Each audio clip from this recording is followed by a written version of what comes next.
that she wants to. Okay, she has a point of order, and she to pass it through you. So, distinguished Senator Kingibe, if you have a point of order in line with what the leader has said, please proceed.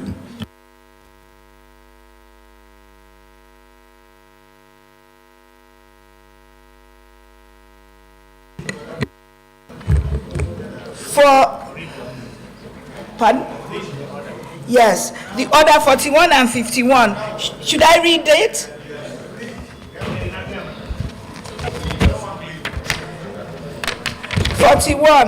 The matter for discussion shall, if possible, be referred to the President of the Senate before commencement of the day's sitting, and the President of the Senate shall refuse to allow the claim unless he is satisfied that the matter is definite and urgent.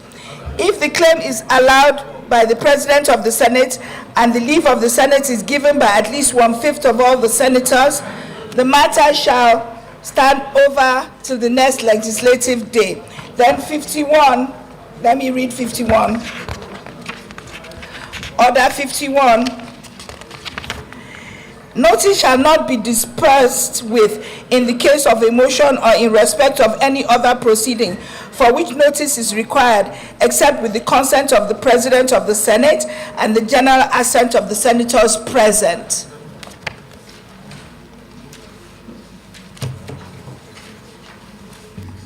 Distinguished colleagues, distinguished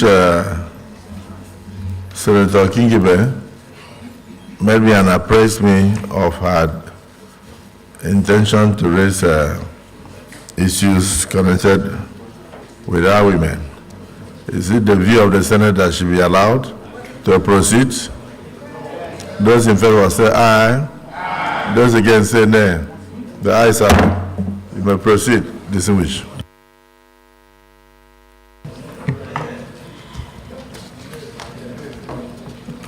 I bring a motion and co-sponsored by Senator Banigoe Palibo Hari, Senator Adebule Idiatolunroti, Senator Natasha Akpoti Uduahan, Senator Dandutse Muktari Mohammed, Senator Mohammed Adamu Ailero, Senator Oyewumi Kamarudin Olalere, Senator Ekpeyong Asukwo, Senator Ibisagba Emmanuel Olajide, Senator Diket Blank, Senator Ali Wadada, Senator Katon Sunday Marshall, Senator David S. Eugene Kuta, Senator Umar Shehu Buba, Senator Fasiu Cyril Oluwole, Senator Tony Woye, and Senator Issa Shaulao.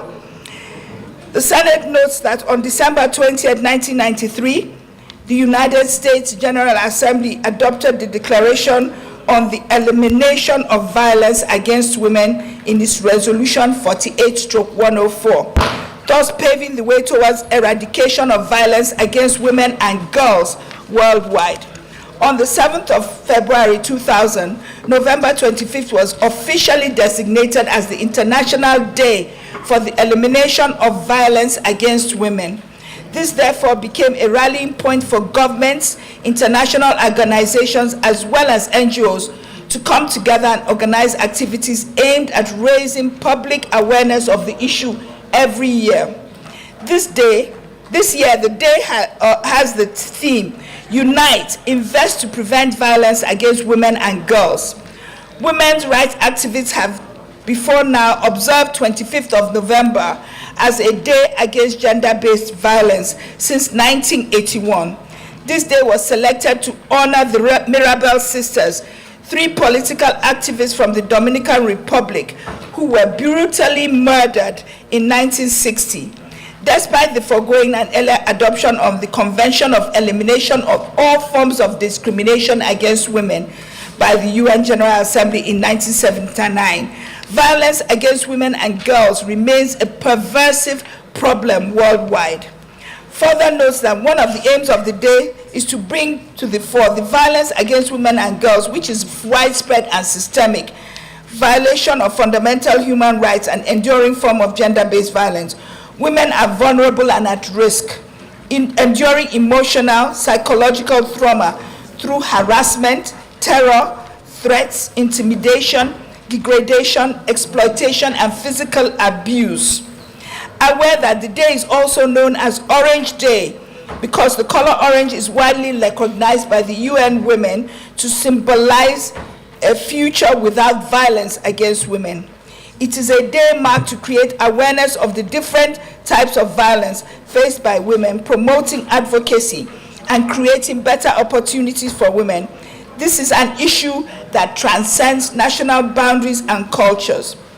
Further aware that the global theme of this year's Unite to Invest to Prevent Violence Against Women and Girls, which emphasizes the need for funding, prevention strategies to proactively stop gender-based violence. In every climate, more action is needed to ensure women in all their diversity live free of violence and coercion.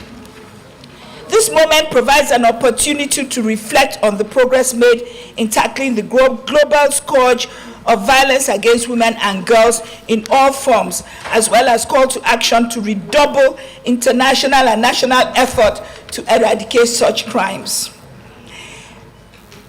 In Nigeria, Orange Nigeria seeks to empower individuals to stand against violence by fostering open conversation in collaboration with the National Gender-Based Violence Data Situation Room and Dashboard, launched in November 2020 by the federal government of Nigeria and the UNDP EU-UN.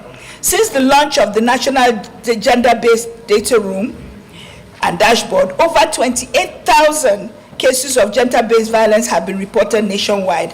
In all these reported cases, over 9,000 have been opened against offenders, while over 8,000 are still pending in various courts, as over 1,800 cases have been withdrawn, either by the courts, community intervention, family and victims that have become afraid or intimidated to withdraw the case. The number of convictions are only 455, and sadly, the number of fatalities from GBV are over 1,250. While there are lots of cases, the fatalities and the cases are high. Many cases. Very distinguished. Almost the entire chambers is orange. Thank you.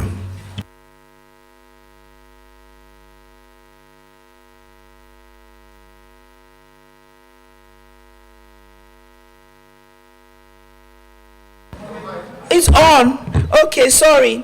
Rise to observe a minute of silence for all the fatalities of gender-based violence. Show solidarity with Nigerian women on this year's 16 days of advocacy and activism for the elimination of violence against women. Empower women in all the 3 tiers of government, federal, state, and local government areas, to be self-sufficient, as many cases of violence against women in Nigeria are influenced by financial factors.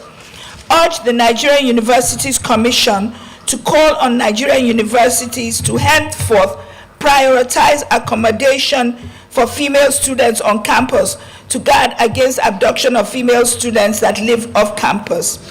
Urge the Nigerian police force to strengthen the prosecution process of perpetrators of gender-based violence to pave way for conviction.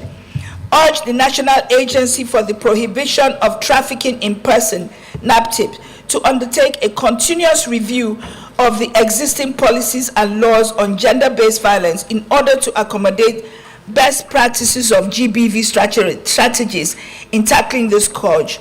Mandate the Committee on Women Affairs and other relevant committees to put up a national roadmap as highlighted in the Orange Nigeria initiative. I so move. Yes, distinguished Senator Idiot. Your Excellency, the Senate President, distinguished colleagues, my name is Idiat Oluroti Adebole. I rise to support the motion moved by Senator Ireti Kingibe, which borders on advocacy for the elimination of violence against women. I so submit. Distinguished Senator Natasha. Mr. President, distinguished colleagues, I'm Natasha Akpotu-Uduaghan, Senator representing Kogi Central.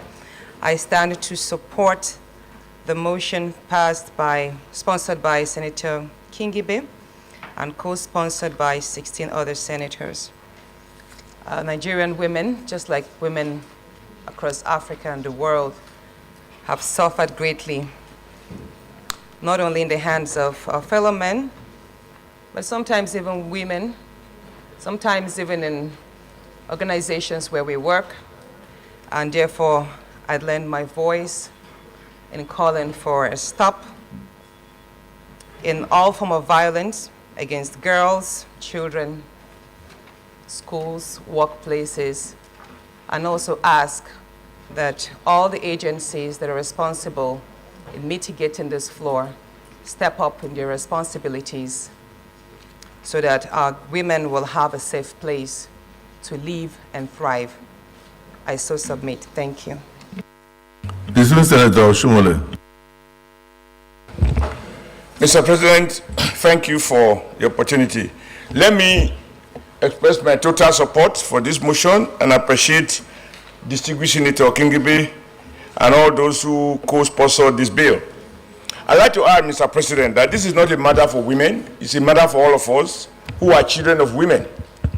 Without women, none of us will be on these chambers. And I think the issues of violence goes beyond physical violence. In trying to understand why women are victims of violence, we have to look at the economic root and the social root of it. There are some of our cultural habits that are unhelpful, and we need to carry this campaign beyond the bounds of the elite and take it down to the rural area, where I believe a lot of people are brutalized in silence and the police are unable to intervene. I think we need to review the laws that have to do with violence against women and stipulate stiff penalties and encourage the law enforcement agencies to enforce any reported case of violence against women. I have two lovely daughters.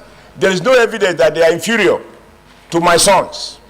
And in a world that is knowledge-driven, it is in our relative self-interest to protect our girls and our women that constitute about 50% of our population.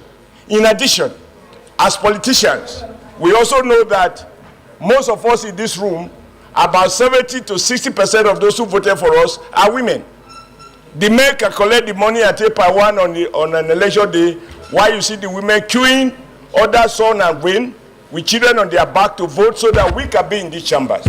I think we will be doing justice to the foundation of our own, of our system, by not only passing motions like the UN is doing without teeth to bite. We should pass laws with appropriate tools and encourage the police to enforce those laws and prosecute and provide appropriate sanction. I was scandalized when I was a governor. I discovered that the penalty for rape was so minimal that it was more or less an incentive. And even the penalty for defilement was, for me, laughable, that you wonder if it is worth the time we spend in prosecution. I think the country needs to review all of those laws and the sanction that must go with it, until we begin to find people who are responsible in prison, languishing in jail for several years. Words alone will not change. People are not acting out of violence. I know from my life experience that sermonizing alone will change the mind of those who think it is their birthright to oppress. So I will suggest, when we get to the motion, going forward at the long run, that we should also look at the economic dimension and the social dimension that make men feel that if they beat you up, you run away, they can go and marry another woman. And even if you have toyed with this man for 20 years, 30 years, and you marry the man with no bank account, and later he becomes a senator, he can beat up his wife, drive him out of the house, and the woman will go without nothing. Those, for me, are the real economic issues. Please give a better example. Give a better example. There is no case of any senator beating the wife or beating children, or raping children or raping girls. So just give a better example all around the world. I'm a decent gentleman. It will not be helpful to measure a senator. But I will put my hands on the Bible to say there have been such cases of a senator beating up a woman. And it was reported, and it was talked about. The man didn't go to jail. He was asked to pay some. I know it, we know it. Thank you, Mr. President. This motion is draft, so that men are unable to measure them. Mr.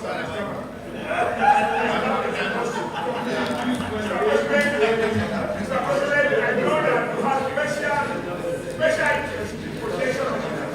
You have no record of utilizing neither your wife nor your Dismissed Senator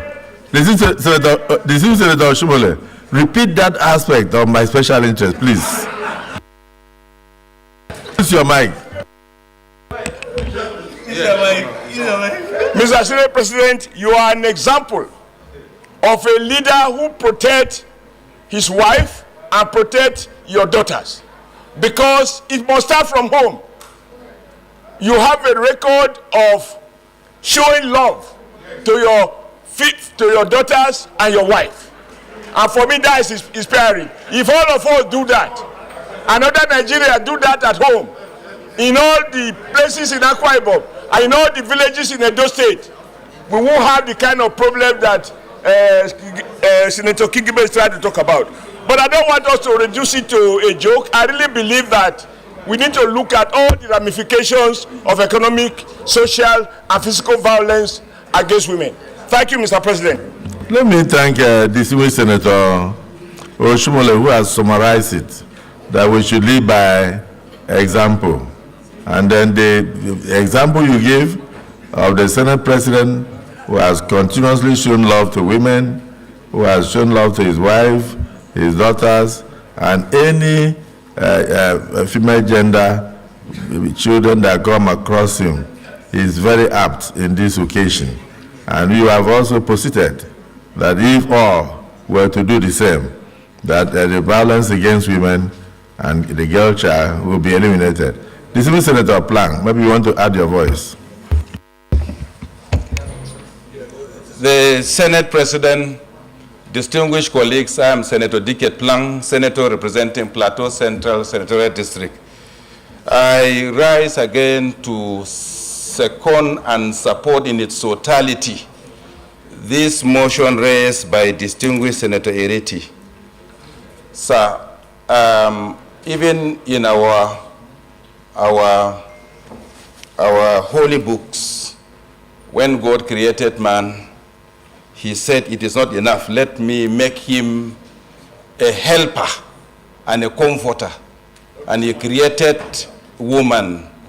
And I believe that a woman being God's creation, there is a speciality in a woman. And I feel that we're looking for an opportunity for us to exploit and maximize the talent, the purpose of which women are created. So I feel, just as all other supporters of this motion have said, we need to create more avenues for women to be able to find a ground to put into maximization the talent given to them. And I feel that even as we are looking at it from the economic point of view, we should look at it from even the educational point of view.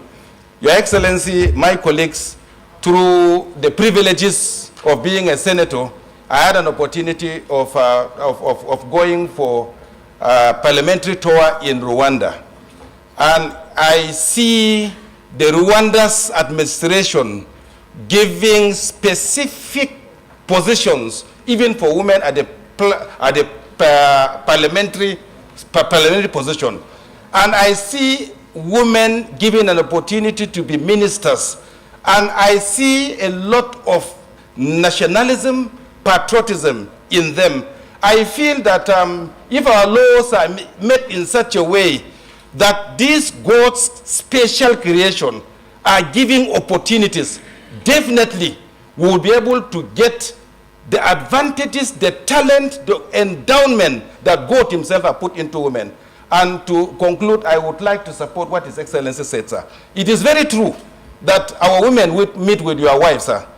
And honestly, I think you have a good home. And I think your wife is a leader. There's a lot of guide we feel very balanced because our women are well guided by your wife as leader of the Women Parliamentary. Sir, I want to assure you that if all of us give opportunity at our various constituencies for the women, Nigeria will see a lot of development. I support in totality. Thank you. This is Senator Plank. On behalf of my dear wife, I thank you for the accolades. For the accolades you have already poured on her. I'm not there when she has her meetings with the wives of senators, but from the report you are getting from your dear wife, she seems to be guiding them right. May God continue to bless her and grant her more wisdom to lead the Senators' Wives Association.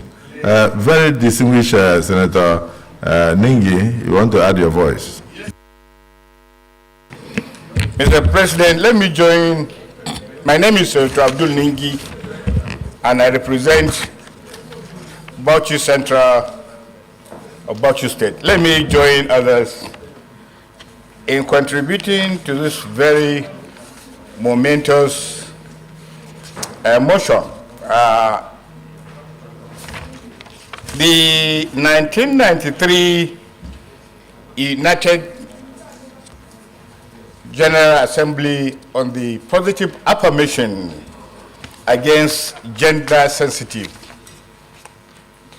completely aligns with the principles of my religion, Islam. It is imperative that in the Quran, a whole chapter was dedicated to a woman, and the chapter is Nisa, and Nisa means woman.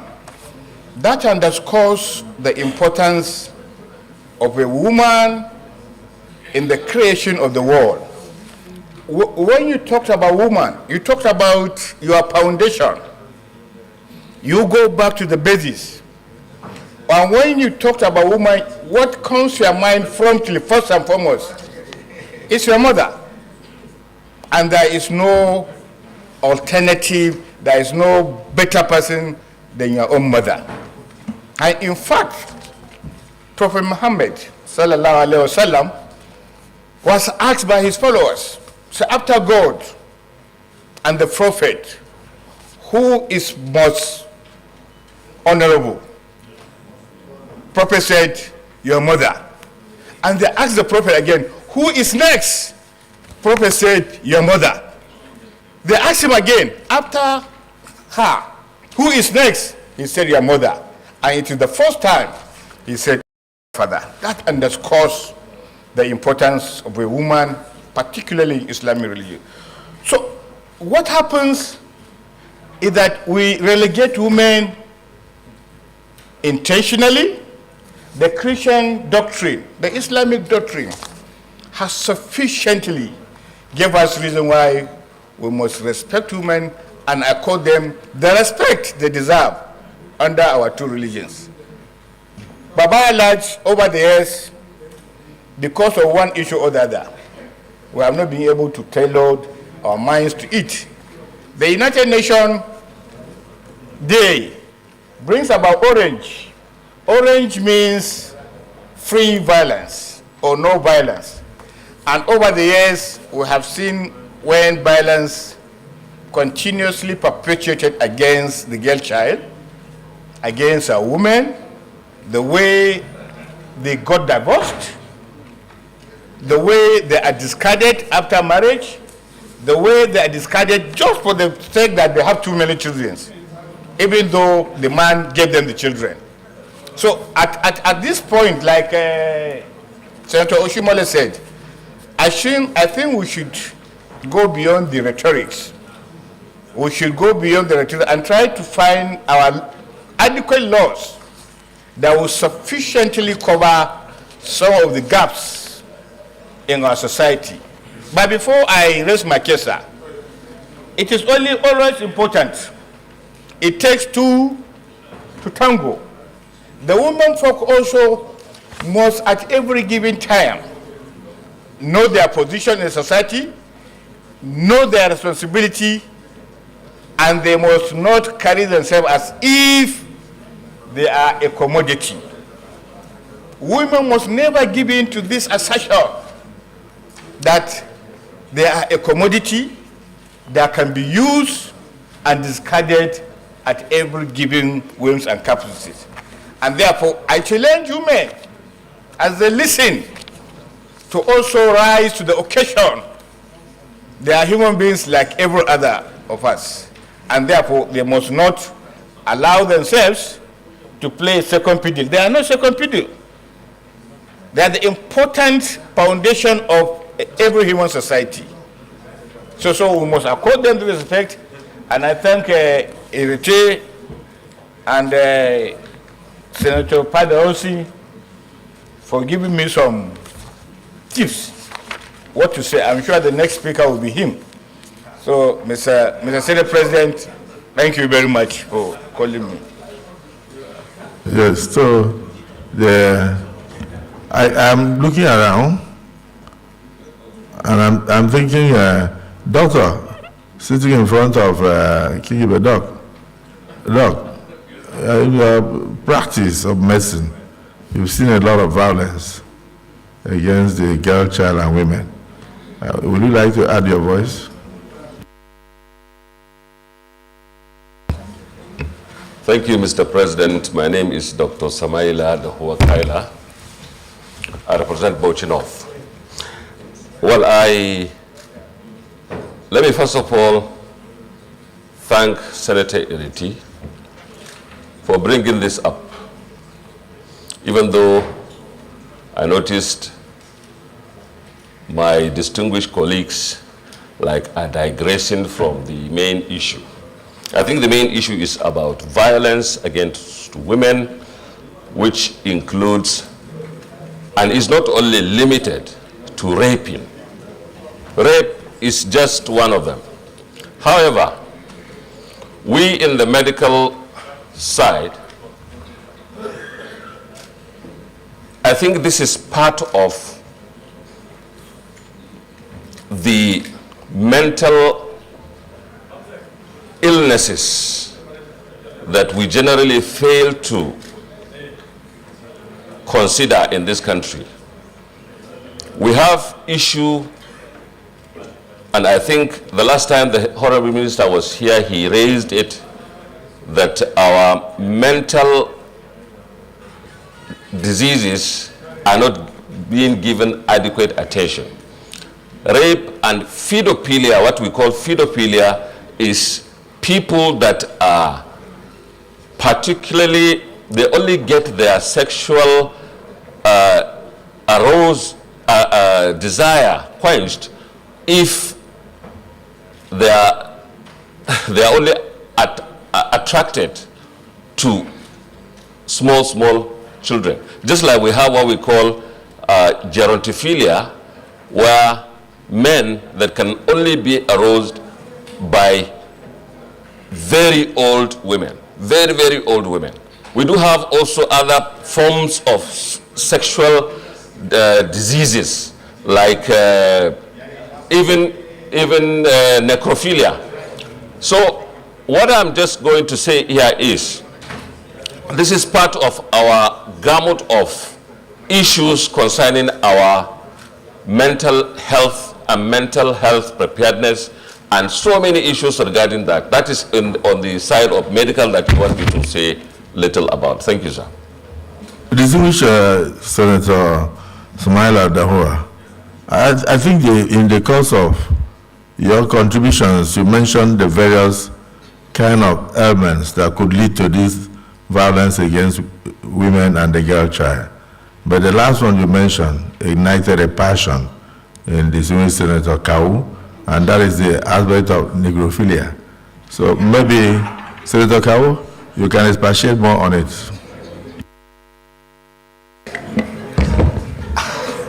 Mr. President, my dear distinguished and respected colleagues, although I will not go against the directive of the President of the Senate, but my own, Mr. President, is a little different with the way my dear colleague Ismail came with. Mr. President, recently, I think 2 or 3 months back, there was a bill, or very recently, it will go through past reading by one of our colleagues from Ebonyi, our leader from Ebonyi. The main content or the intent of the bill is violence against women, more especially in the fact of inheritance, where some part of the country using their traditional belief or culture to deprive their right. Quite all right, it appeared in this Senate almost 2 times.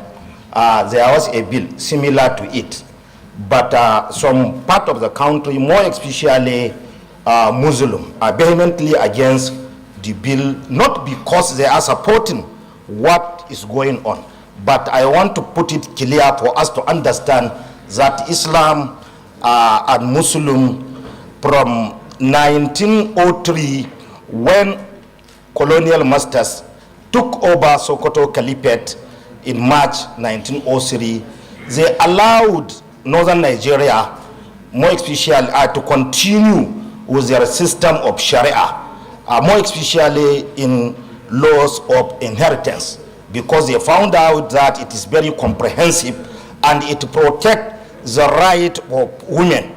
Therefore, I am urging our colleague, more especially those who want to know the perspective of Islam in the area of inheritance, more especially on the women, to read what Quran and various tradition and hadith of the Holy Prophet, and of course our ulama said about it. Islam is vehemently against anything which deprive women their own right in inheritance. A lot has been said about on this area, and I am urging our colleague to come up with a formula, more especially in a state where they are not practicing the system of Islamic Sharia, to come up with law which will protect violation or violence against women in inheritance.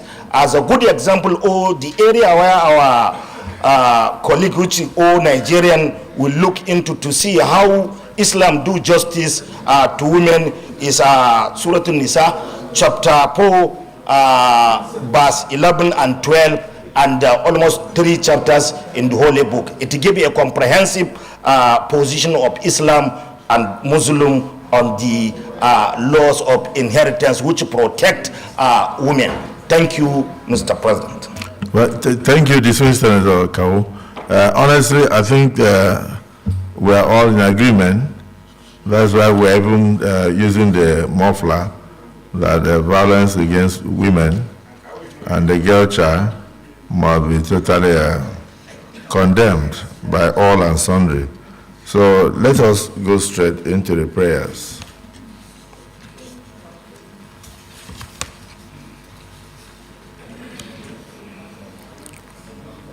Prayer 1. Rise to observe a minute silence for all the fatalities of gender-based violence. Those in support of this prayer 1 say aye. Those against say nay. The ayes have it. Prayer 2. Show solidarity with Nigerian women on this year's 16 days of advocacy for the elimination of violence against women. Those in support of prayer 2 say aye. Those against say nay. The ayes have it. Prayer 3. Empower women at all the 3 tiers of government to be self-sufficient. As many cases of violence against women in Nigeria are influenced by financial factors. Those in support of prayer 3 say aye. Those against say nay. The ayes have it.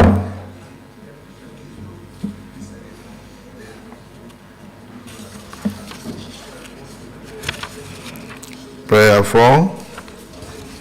Urge the Nigerian Universities Commission to call on Nigerian universities to henceforth accommodate female students on campus to guard against abduction of women or abduction of female students that live off campus.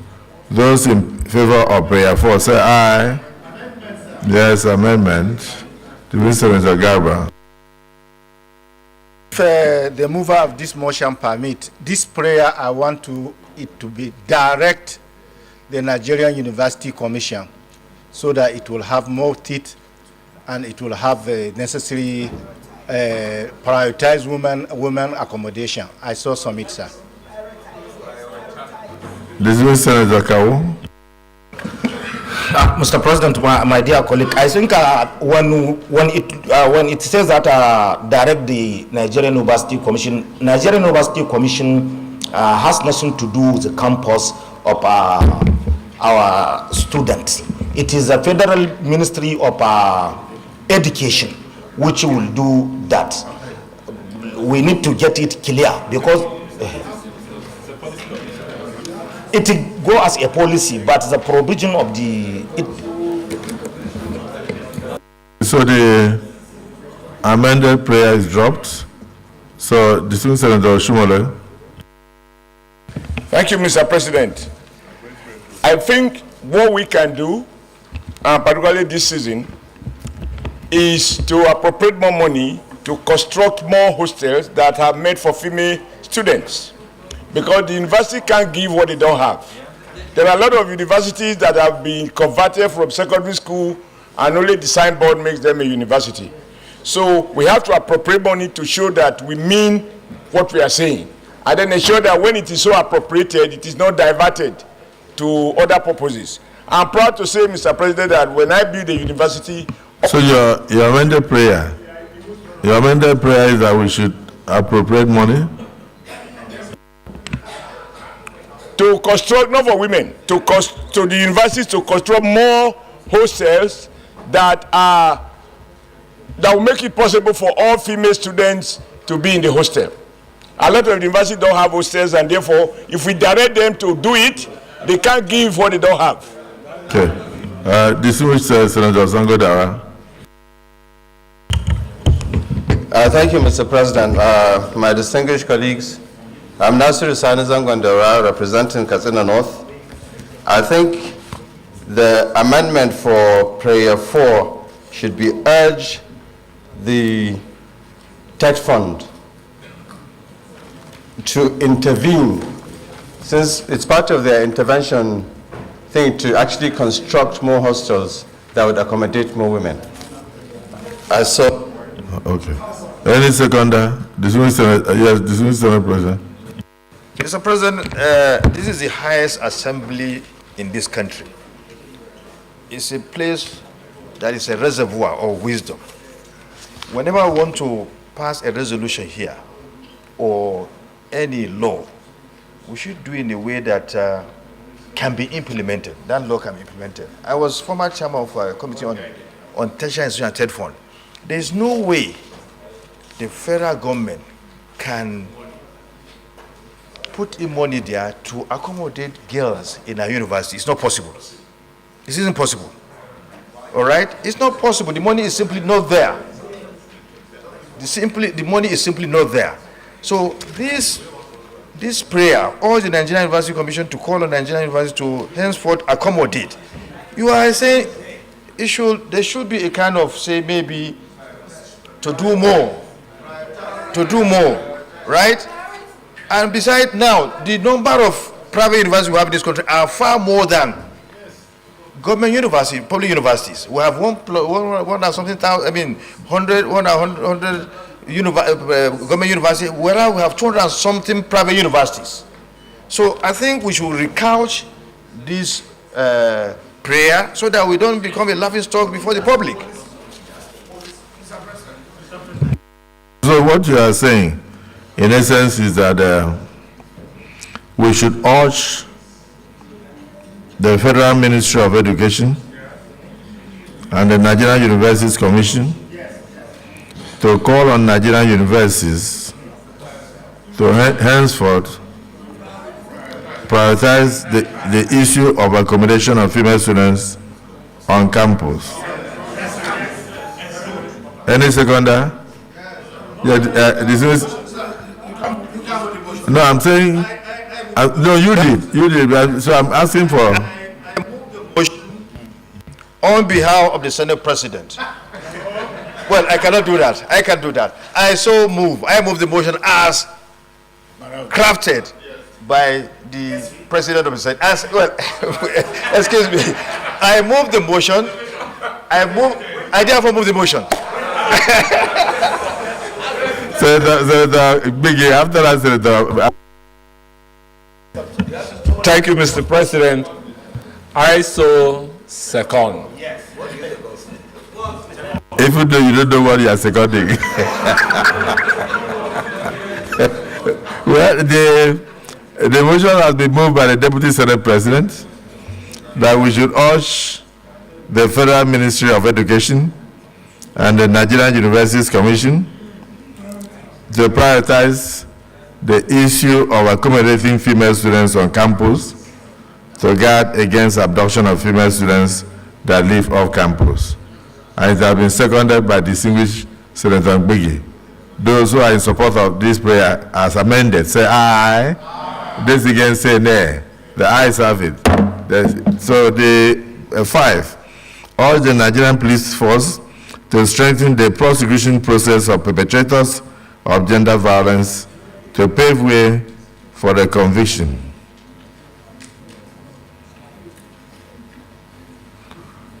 Yes, Senator Abamoro, you say you want to amend prayer 5?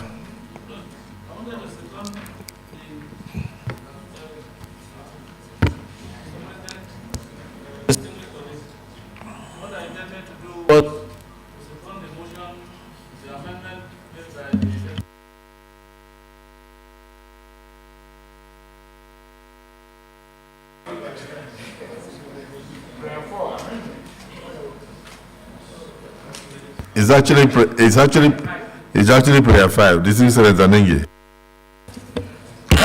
I just want the prayer to read as follows.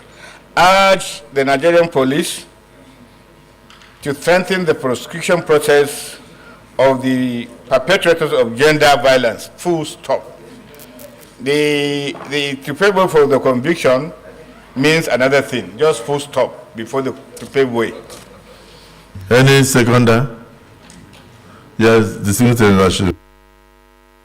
Distinguished Senator, distinguished President, I so second, as moved by my distinguished Senator, as amended. Prayer 5 has been amended by distinguished Senator Nengi as follows.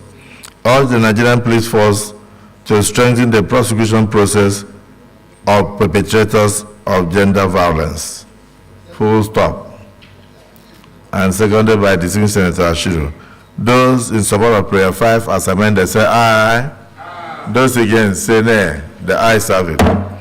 Prayer 6, urge the National Agency for the Prohibition of Trafficking in Persons, NAPTIP, to undertake a continuous review of the existing policies and laws on gender-based violence in order to accommodate best practices of gender-based violence strategies in tackling this cause. Those in support of prayer 6 say aye. Aye. Those against say nay. The ayes have it. Prayer 7, mandate the Committee on Women Affairs and other relevant committees to put up national roadmap as highlighted in the Orange Nigeria Initiative. Those in favor of prayer 7 say aye. Those against say nay. The ayes have it. Distinguished colleagues, let me thank distinguished Senator Kingibe for this motion and thank all the 16 other senators who have also appended their signatories to this all-important motion to invest to prevent violence against women and the girl child. I recall a situation where there was a musician with a fantastic voice in Nigeria that was killed, I think sometime last year, as a result of violence by the husband. And it was a terrible loss for such a talented woman. So may her soul rest in peace.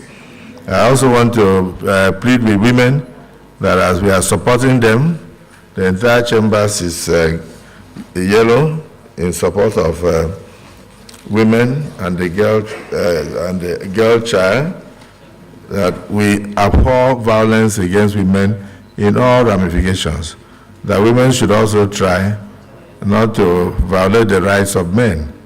Because I lived near somebody in Port Harcourt many years ago that the wife constantly beats the man, and the man used to cry and call on neighbors to come and assist him. So I know that those ones are in the minority, but please, as we protect the rights of women, we should also protect the rights of men. There are men who are suffering under their wives. There are many men who are groaning and nobody is listening to them because United Nations has not yet taken up the issue of violence against men. On that note, I thank all of us for your contributions and urge that God Almighty will give all of us the wisdom to protect the women and protect the girl child. May we rise to observe a minute silence in honor of those who have been brutally murdered as a result of violence against women and the girl child.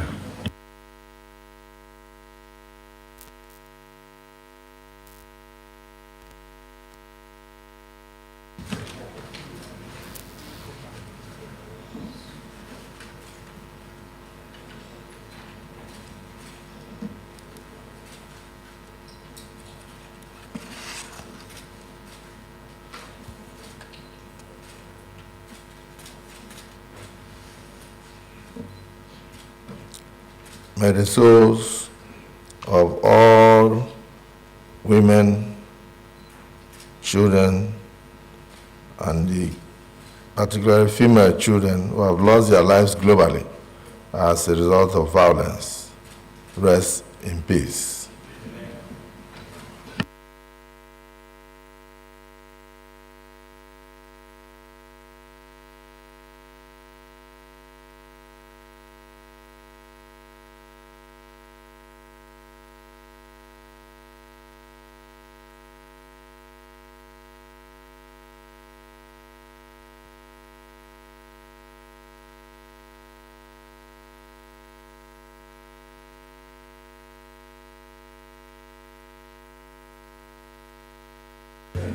Leader of the Senate. Yes, as leader, sorry, point of order. Mr. President, distinguished colleagues, my name is Senator Abba Moro. I represent the good people of the Benue South Senatorial District. Mr. President, with your kind indulgence, I want to come under Order 41. And if you permit me, I will read Order 41.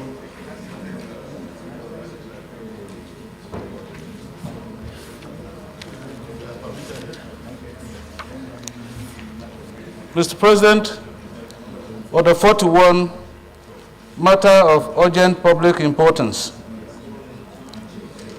1. The matter for discussion shall, if possible, be referred to the President of the Senate before commencement of the day's sitting, and the President of the Senate shall refuse to allow the claim unless he is satisfied that the matter is definite and urgent. 2. If the claim is allowed by the President of the Senate and the leave of the Senate is given by at least 1/5 of all the senators, the matter shall stand over to the next legislative day. Mr. President, I have a motion of urgent public importance on the need to halt the gradual erosion of democracy by the dissolution of democratically elected local councils in Benue State. And so, Mr. President, the Section 7 of the Nigerian Constitution provides for a system of local government by democratically elected local councils under this constitution guaranteed, and accordingly the government of every state shall, subject to Section 8 of the Constitution, ensure their existence under a law which provides for the establishment, structure, composition, finance, and functions of the council. And so, Mr. President, I feel that the dissolution of So, distinguished colleagues, the minority leader, Senator Abamoro, has intimated me of his intention to move a motion, to bring forth to the chambers of the Senate what is happening in Benue State regarding the third tier of government. And as stated in Order 41, in Rule 41, that you need the leave of 4/5 of the Senate to proceed, and it will go to the next legislative date. Is it the intention of the Senate that he be allowed to bring this matter up in the next legislative date? Those who are in support of it say aye. Those against say nay. The ayes have it. So you can bring it up on the next legislative date. Yes, Leader of the Senate.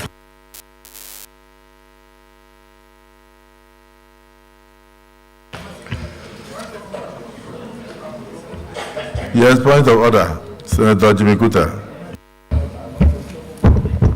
Thank you, Mr. President, distinguished colleague. I come under Order 41 and 51. If I have the leave of Mr. President, can I read, sir?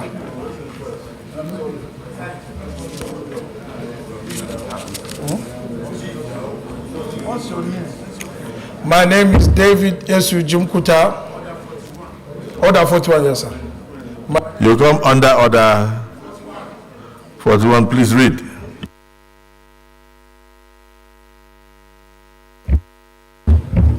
Order 41. The matter for discussion shall, if possible, be referred to the President of the Senate before commencement of the day sittings, and the Senate President shall refuse to allow the claim unless he is satisfied that the matter is definite and urgent. 51. No, okay. So, Mr. President, if I have the leave of the Mr. President, can I go ahead and move the motion?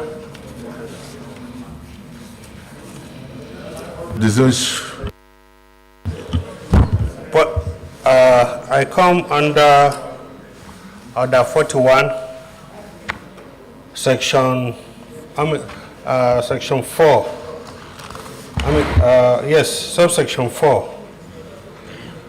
Not more than one such motion might be made at the same sitting, which means that one matter of urgent public importance had been brought by this, and we cannot take another one at the same sitting. So if he has one, he can bring it tomorrow. Okay, well guided. So, distinguished Senator Jimmy Kuta, you can approach rules and business.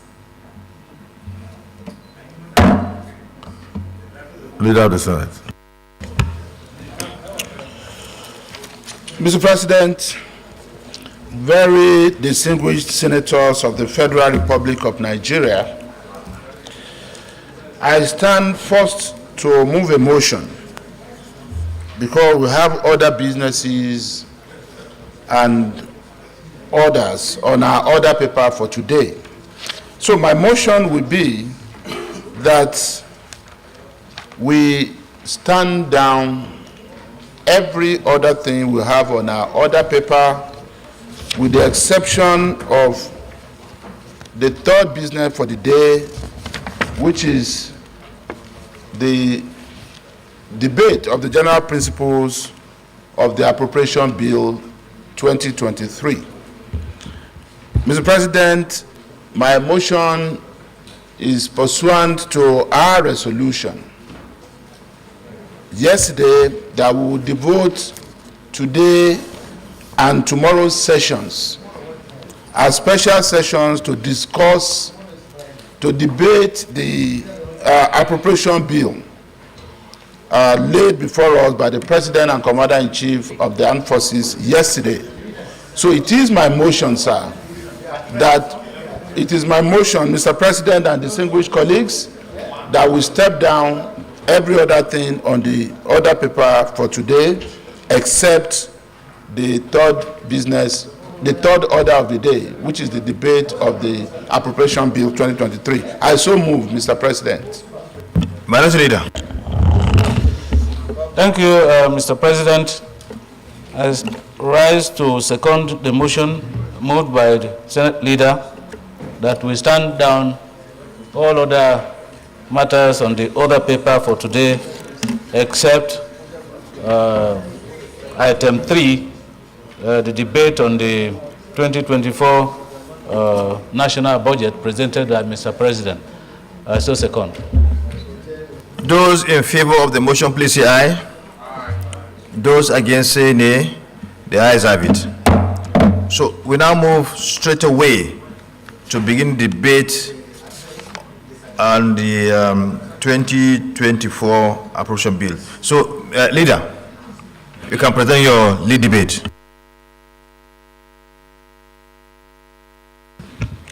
Mr. President, distinguished senators, Senator Councilman, what order? Privilege. Go ahead. Mr. President, we heard that we are going to discuss general principle of the budget led by Mr. President yesterday. Mr.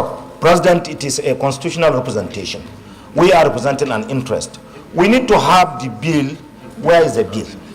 Before leader move his leads the debate, we don't have any idea on the sectorial allocation. Of course, what is the position of our constituent which we are presenting. It is very important, Mr. President, to have it. I think it is a privilege. That is the reason why I draw the attention. It is very new for us, very strange in the parliament to start this. Thank you very much. But the fact is that the second reading of every appropriation bill by our rules is restricted to the general debate on the general principle of the bill. And the speech of Mr. President that will allow you to debate on that has already been given. In fact, somewhere even a soft copy was displayed on our platform yesterday night. And this morning, the Rules and Business Committee had already given out copies of the President's speech to everyone. So we are good to go. Probably you came late, so that's why I couldn't have. But we are good to go. You know, don't you have copies, distinguished senators? They have the copy. So, leader, can you move on, please?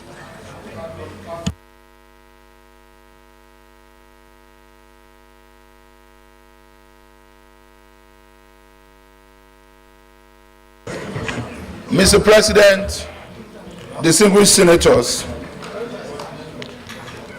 please permit me to lead the debate on the general principles of the year 2024 appropriation bill, which was laid before this chamber on Wednesday, 29th November 2023, by Mr. President and Commander-in-Chief of the Armed Forces of the Federal Republic of Nigeria.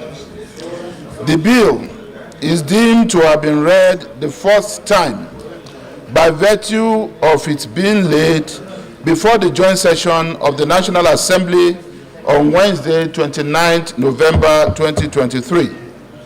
Mr. President, my highly esteemed colleagues, This bill seeks to authorize the issue out of the Consolidated Revenue Fund of the Federation the total sum of 27,500 billion naira only for the year ending on the 31st day of December 2024.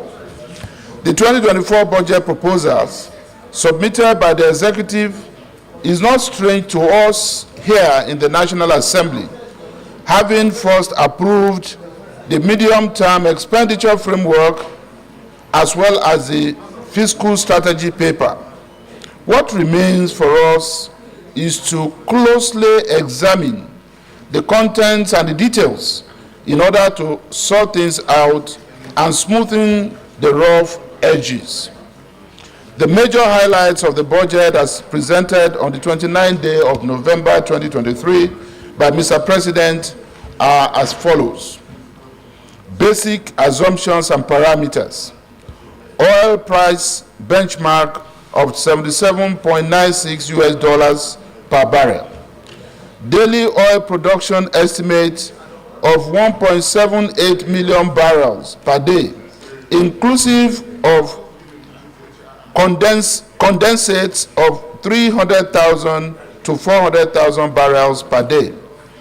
Exchange rate of 750 naira per US dollar and projected GDP growth rate of 3.75% and 17.16% inflation rate. 2024 revenue estimates. Based on these fiscal assumptions and parameters, total federally collectible revenue is estimated at 16.87 trillion naira in the year 2024. Total federally distributable revenue is estimated at 11.09 trillion naira in 2024, while total revenue available to fund the 2024 federal budget is estimated at 9.73 trillion naira. This includes the revenues of 63 government-owned enterprises, and oil revenue is projected at 1.92 trillion naira. Non-oil taxes are estimated at 2.43 trillion naira. FGN independent revenues are projected to be 2.21 trillion naira. Other revenues total 762 billion naira, while the retained revenues of the GOEs amount to 2.42 trillion naira. Planned 2024 expenditure. Mr. President, distinguished senators, a total expenditure of 27.5 trillion naira is proposed for the federal government in the year 2024. Proposed 27.5 trillion naira 2024 expenditure comprises 1. Statutory transfers of 744.11 billion naira. 2. Non-debt recurrent costs of 10.26 trillion naira. 3. Personnel costs of 4.99 trillion naira. 4. Pensions, gratuities, and retirees' benefits of 854.8 billion naira. 5. Overheads of 1.11 trillion naira. 6. Capital expenditure of 8.7 trillion naira, including the capital component of statutory transfers. 7. Debt service of 8.25 trillion naira, and 8. Sinking fund of 243.73 billion naira to retire certain maturing bonds. Distinguished colleagues, from the above scenario, we can see that recurrent expenditure is still too high, constituting over 43% of the total budget outlay. It contains personnel costs, pensions, benefits, and overheads. These are expenses that are necessary for stabilizing the government and the polity. it is expected that the total fiscal operations of the federal government to result in a deficit of 9.8 trillion naira. This represents 3.88% of estimated GDP, above the 3% threshold set by the Fiscal Responsibility Act of 2007. Countries around the world have, of necessity, overshot their fiscal thresholds for the economies to survive and thrive. Mr. President, distinguished colleagues, there is the need to exceed this threshold considering this administration's collective desire to continue tackling the existential security challenges facing our country. It is important to point out that issues of revenue shortfall and meeting unexpected emergencies can only be tackled either by 1, borrowing, or 2, cutting expenditure, shrinking the economy and government as well as social services, rationalization, job cuts, and etc. While the first option will pile up debt which must be paid in the future, it allows you to survive the present and stabilize to enable you to devise the means of paying the debt. If invested properly, debt could provide one with the platform and capacity to pay the debt itself and catapult one into a brighter future. And 2, the second option, which is more dangerous, is to shrink the economy and risk political suicide and economic turbulence by sacking workers, obliterating opportunities, cutting social service, and starving our community.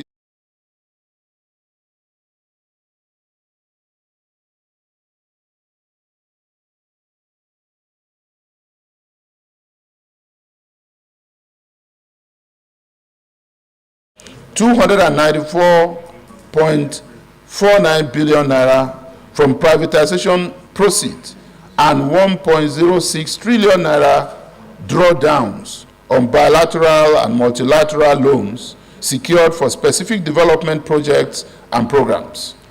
Although there is a growing concern over continued borrowing, but this administration resorts to it to finance fiscal gaps. But let me state here that the debt level of the federal government is still within sustainable limits.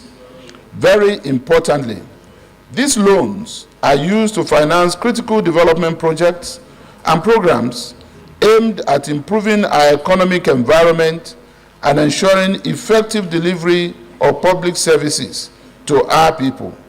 We focused on the completion of major road and rail projects, the effective implementation of power sector projects, the provision of potable water, construction of irrigation infrastructure and dams across the country, and critical health projects such as the strengthening of national emergency medical services and ambulance system, procurement of vaccines, polio eradication, and upgrading primary health care centers across the 6 geopolitical zones. Capital expenditure. The proposed expenditure is 8.7 trillion naira, including special intervention. On the capital side, a number of roads, railways, airports, housing, and a number of infrastructure projects are considered in this renewed hope budget. However, we must note that some of these projects are largely funded off budget through foreign and domestic debt. Therefore, we need to pursue non-debt option. Government will further strengthen the frameworks for concessions and public-private partnerships, PPPs. Capital projects that are good candidates for PPP by their future will be developed for private sector participation as well as explore available opportunities in the existing ecosystem of green finance, including the implementation of our sovereign green bond programs and leveraging debt for climate swap mechanisms. It is important, above all, to know that this is a budget of renewed hope, which seeks to achieve job-rich economic growth, macroeconomic stability, a better investment environment, enhanced human capital development, as well as poverty reduction and greater access to social security. Finally, Mr. President, my highly respected and distinguished colleagues, I believe that all the proposals in this 2024 appropriation bill are laudable and will enhance the critical needs of the citizens of this country. I therefore urge my colleagues to approve the second reading of this appropriation bill 2024 for consideration by the appropriation committee and its subcommittees. I thank you very much.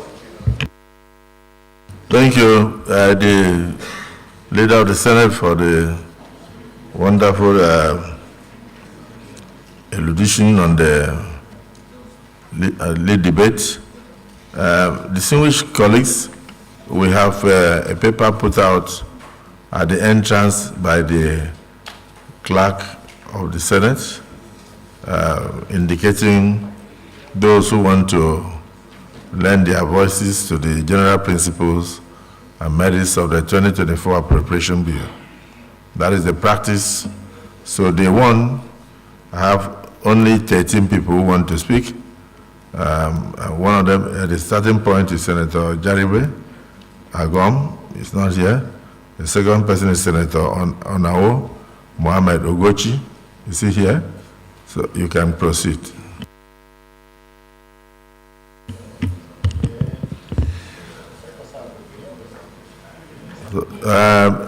Those who wish to speak on day two, which is most likely going to be tomorrow, should also indicate. And the Deputy Senate President, who will handle the timing? You? Chief Whip? You have your...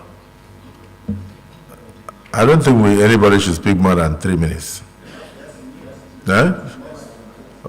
Is it the wish of the Senate that the time be limited to 3 minutes per person? Those in support say aye. Those against say nay. The ayes have it. The Chief Whip, your time starts now, so you 3 minutes per speaker. Thank you, Mr. President. My name is Mohamed Ogoshi Onao.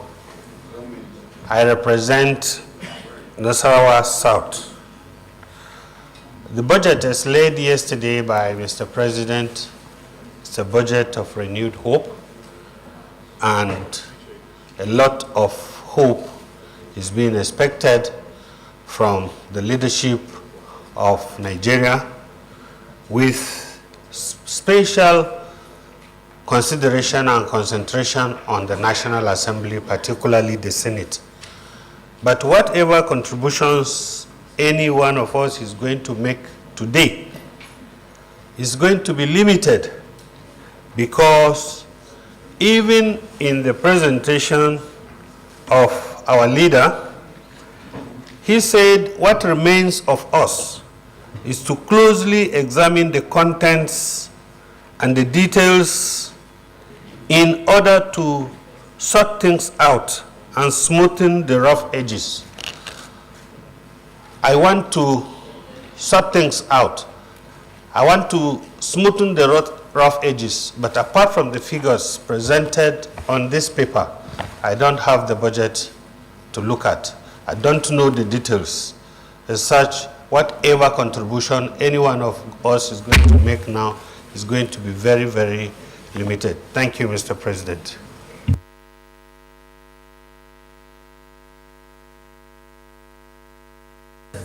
Senator Mustafa Shabib.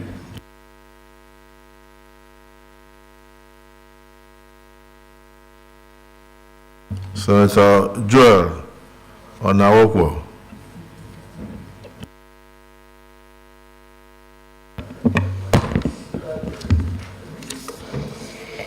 Mr. President,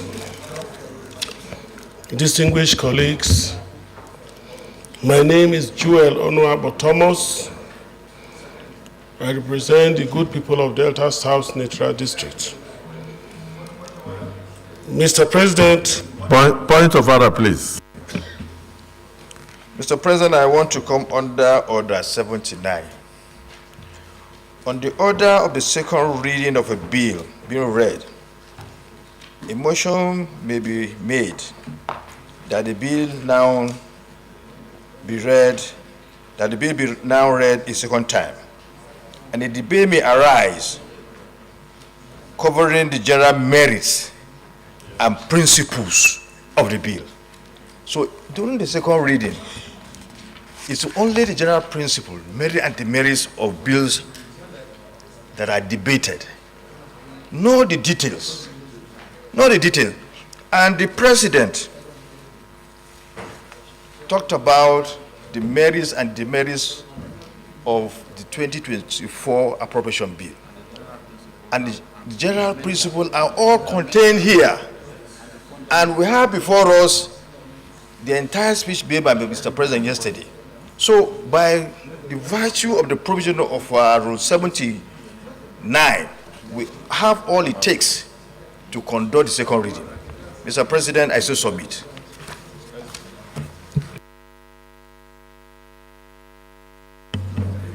Well guided. Dismissed Senator Joel. Mr. President, distinguished colleagues, my name is Joel Onuabo Thomas Eomazino. I represent the good people of Delta South Neutral District. Mr. President, I want to say that this budget being presented to the National Assembly for a general comment of its basic principles is a budget that is going to give hope to our people, especially seeing renewed hope to our people. Especially if you look at the figures in the budget, we have the non-recurrent expenditure for 9.92 trillion. We have the capital expenditure for 8.7 trillion. Particularly on the capital expenditure, we have never had it this close in the past. And I think that with this budget, most of the things that have been lacking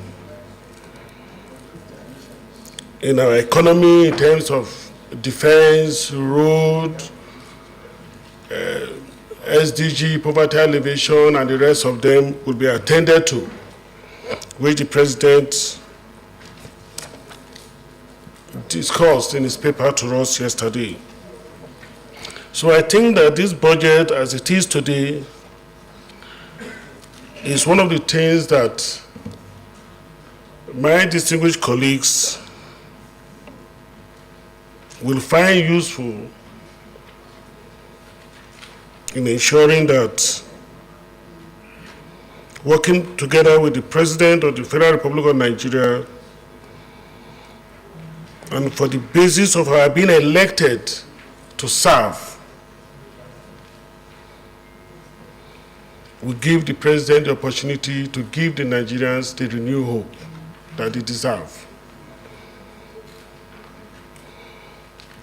Also in the budget,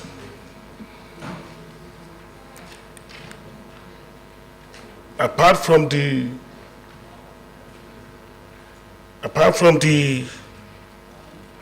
oil revenue that we intend to get, we're also trying to push that our internally generated revenue, increase from 10 to 18%.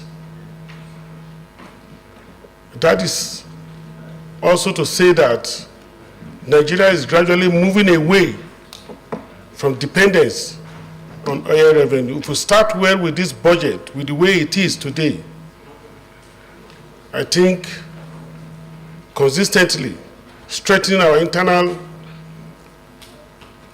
revenue generating agencies, I believe that in no distant time, our dependence on oil will reduce.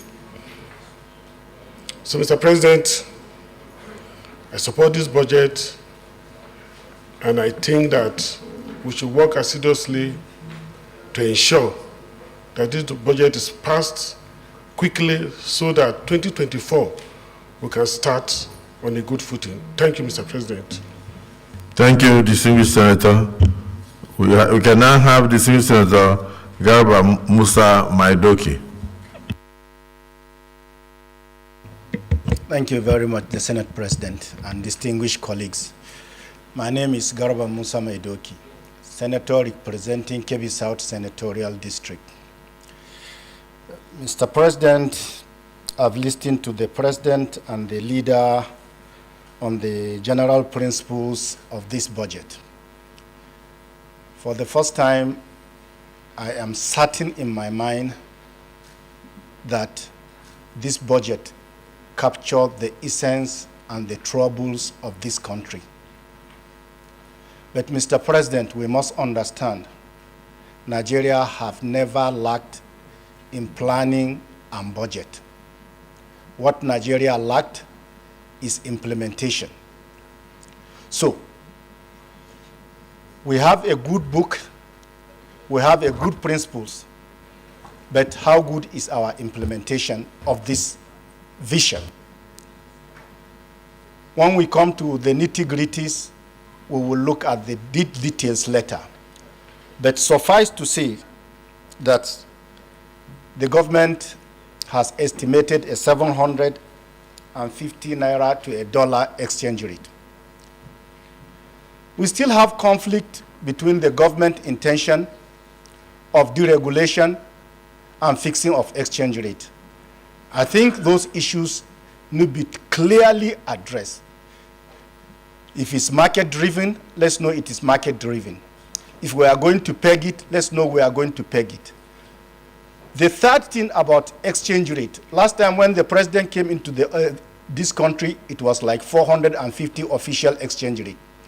Today, 6 months to our inauguration is 750. Whenever exchange rate changes, our income is diminished by the same proportion. And I think we need to have a long-term vision of the long-term exchange rate. I'm particularly happy with the capital expenditure of this project. But it is important that this capital expenditure be distributed equitably to every section of this country. I stand here on behalf of people of Kebbi South to say the people of Kebbi South have been completely exonerated from this country in terms of every infrastructure of government from the federal government.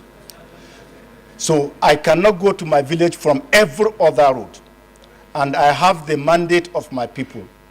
The palliative the government is giving, we have the authority of my people that this palliative be transferred to capital expenditure so that the Yauri, Binning Yauri Zuru Road can be constructed with it. The 50,000 you are going to give our people, well, it is welcome, sir, but that road is a means of livelihood for us. We will be able to fend off ourselves. The security that the government, and I need to thank this government, sir. I have seen improved security in this country just within 6 months, but a lot needs to be done. The schools we have created in our areas, we have run away and we have left them. So if we could put more improved security, sir, I will wrap up your distinguished whip. If we could wrap up with this security, if we could put it in place, I think it will derive other things. If we keep investing where they will be driven away from, the school will not be important to us there we will run away and leave it. The clinic will not be important. We will run away and leave it. Thank you very much, Mr. President. I so submit. Thank you, distinguished Senator Maidoki. We need to come for inspection of KB South Senatorial District to be sure that there is no federal government presence, not even policemen, because police is federal. So, and then we've noted all your submissions and even your sacrifice that the humanitarian services and palliative should all be converted into road construction for the people of KB South.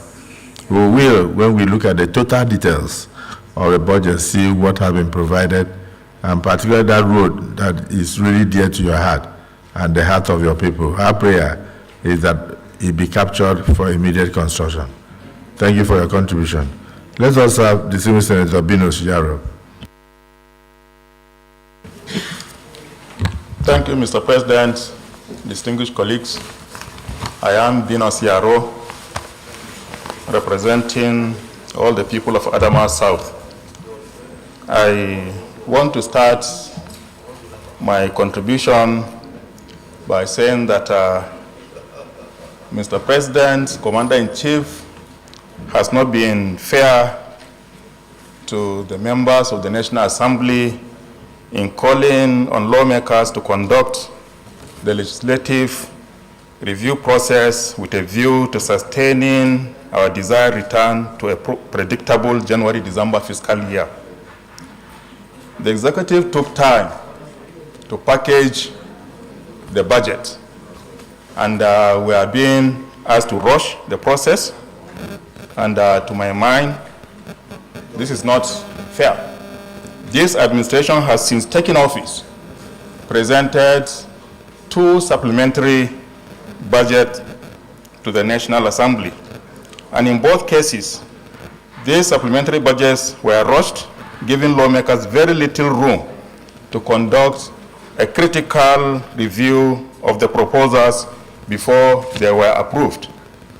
Subsequent events have shown that the supplementary budgets were devoid of equity in the allocation of projects and resources across the states and the geopolitical zones.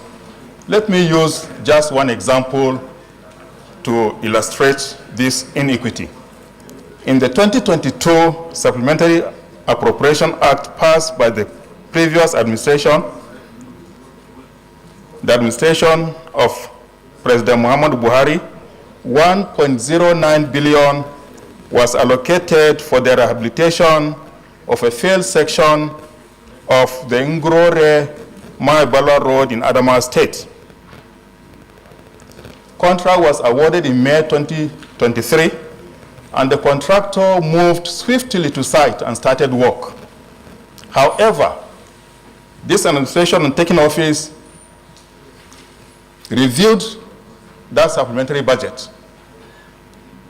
and in particular, reduced the allocation on that project from 1.09 billion to 10 million naira. That forced the contractor to abandon work and leave the site. Mr. President, distinguished colleagues, it will be interesting to know how the resources in the 2024 appropriation bill are allocated. I call on all of us, when we are scrutinizing this bill, to ensure that fairness and equity prevails. Thank you.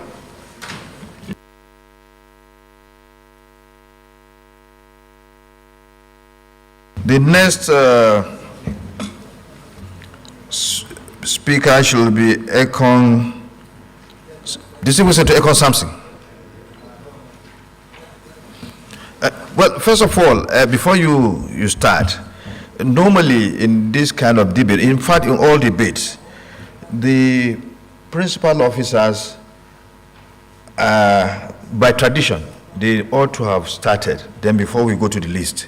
but we were not able to do so from the beginning. Now we have about 4 people. The last person here on the list is Senator Babangida Hussaini.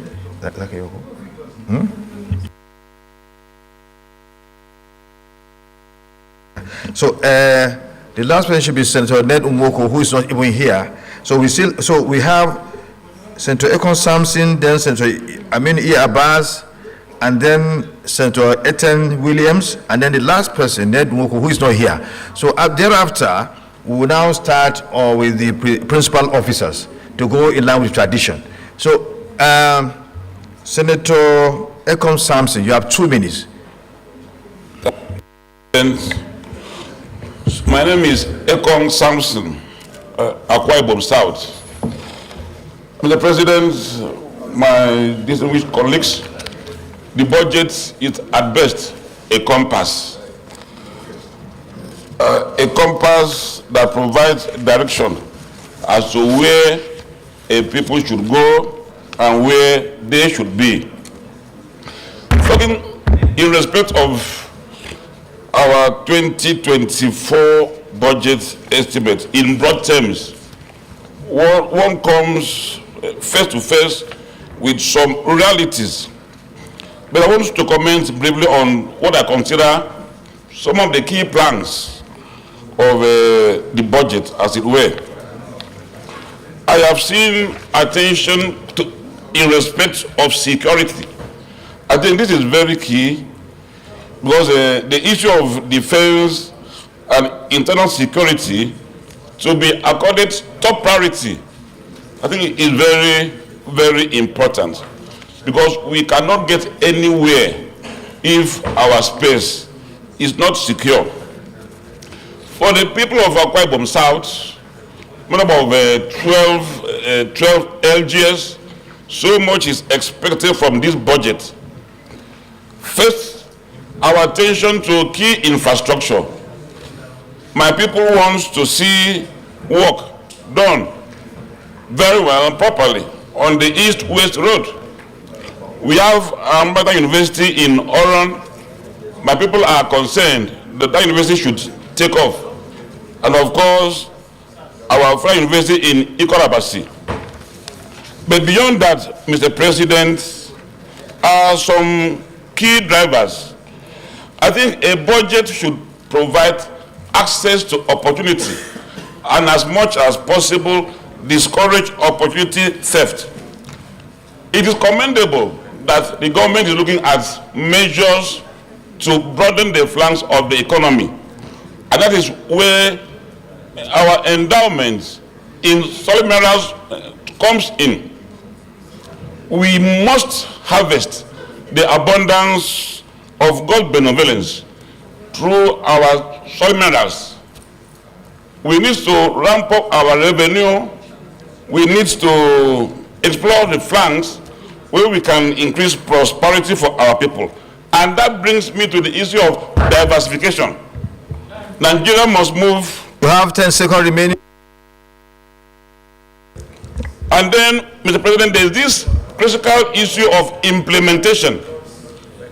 No matter the extent of inquiry on the budget process, there's a critical issue of implementation. So I want to really add much voice, a lot of attention to that issue, that the budget be implemented. Let me conclude by saying that we live in harsh times. We're not living in the best. Your time is off, distinguished Senator.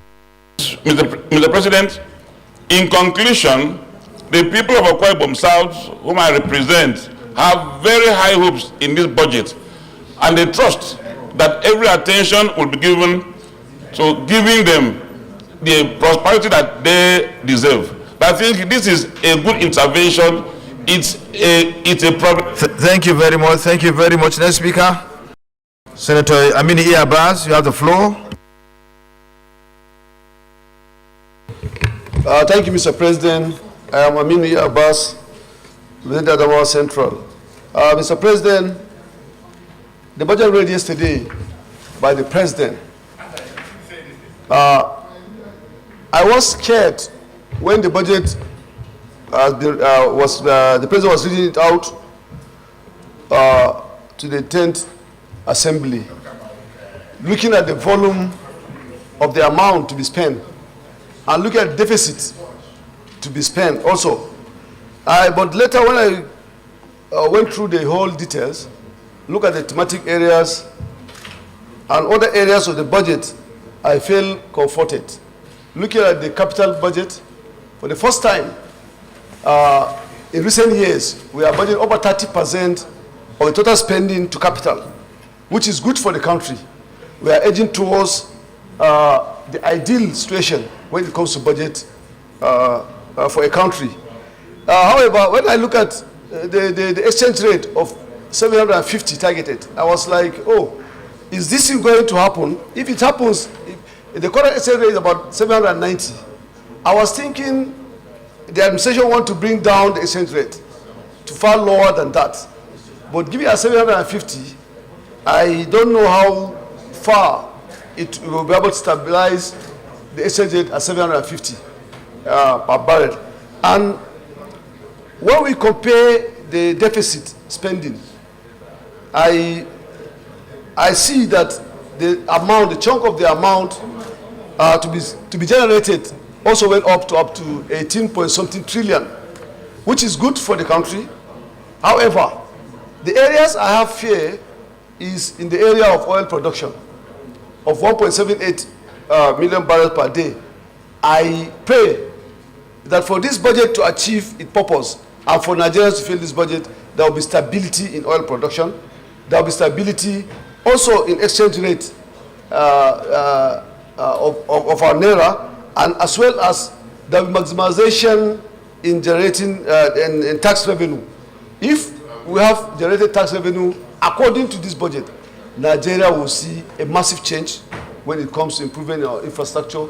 And I am 100% behind this budget, a budget of Renew Hope, and I hope my people benefit when it comes to this budget, particularly the motion we move on this floor on Dancing House Dam. I pray and hope, Mr. President, it will be included in 2024 budget.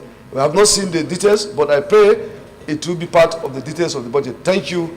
May God bless Nigeria. Thank you, Senator Aminu Iyabas, for keeping to the time. The next speaker is Senator Ethan Williams, the former Speaker of Cross River State House of Assembly, just like Senator Aminu Iyabas, who was also former Speaker of Adamawa State Assembly. You have the floor, 2 minutes.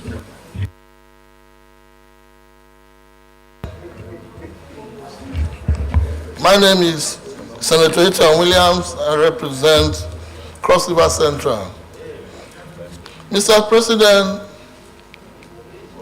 I'm so happy when I listen to Mr. President's speech. I saw thematic pronouncements. Then I saw a diversion from what we used to have. Principally, the conspicuous absence of a budgetary provisions for fuel subsidy for the first time for so many years was not there, meaning the death of a regime that has haunted this country for too long. Then I saw Mr. President making provisions for poverty alleviations, job creations, and security. That gives me hope. It gives us hope that the matrix Renew Hope is for real. Then we saw again Mr. President maintaining a 1.7 million barrel per day, which for me is encouraging.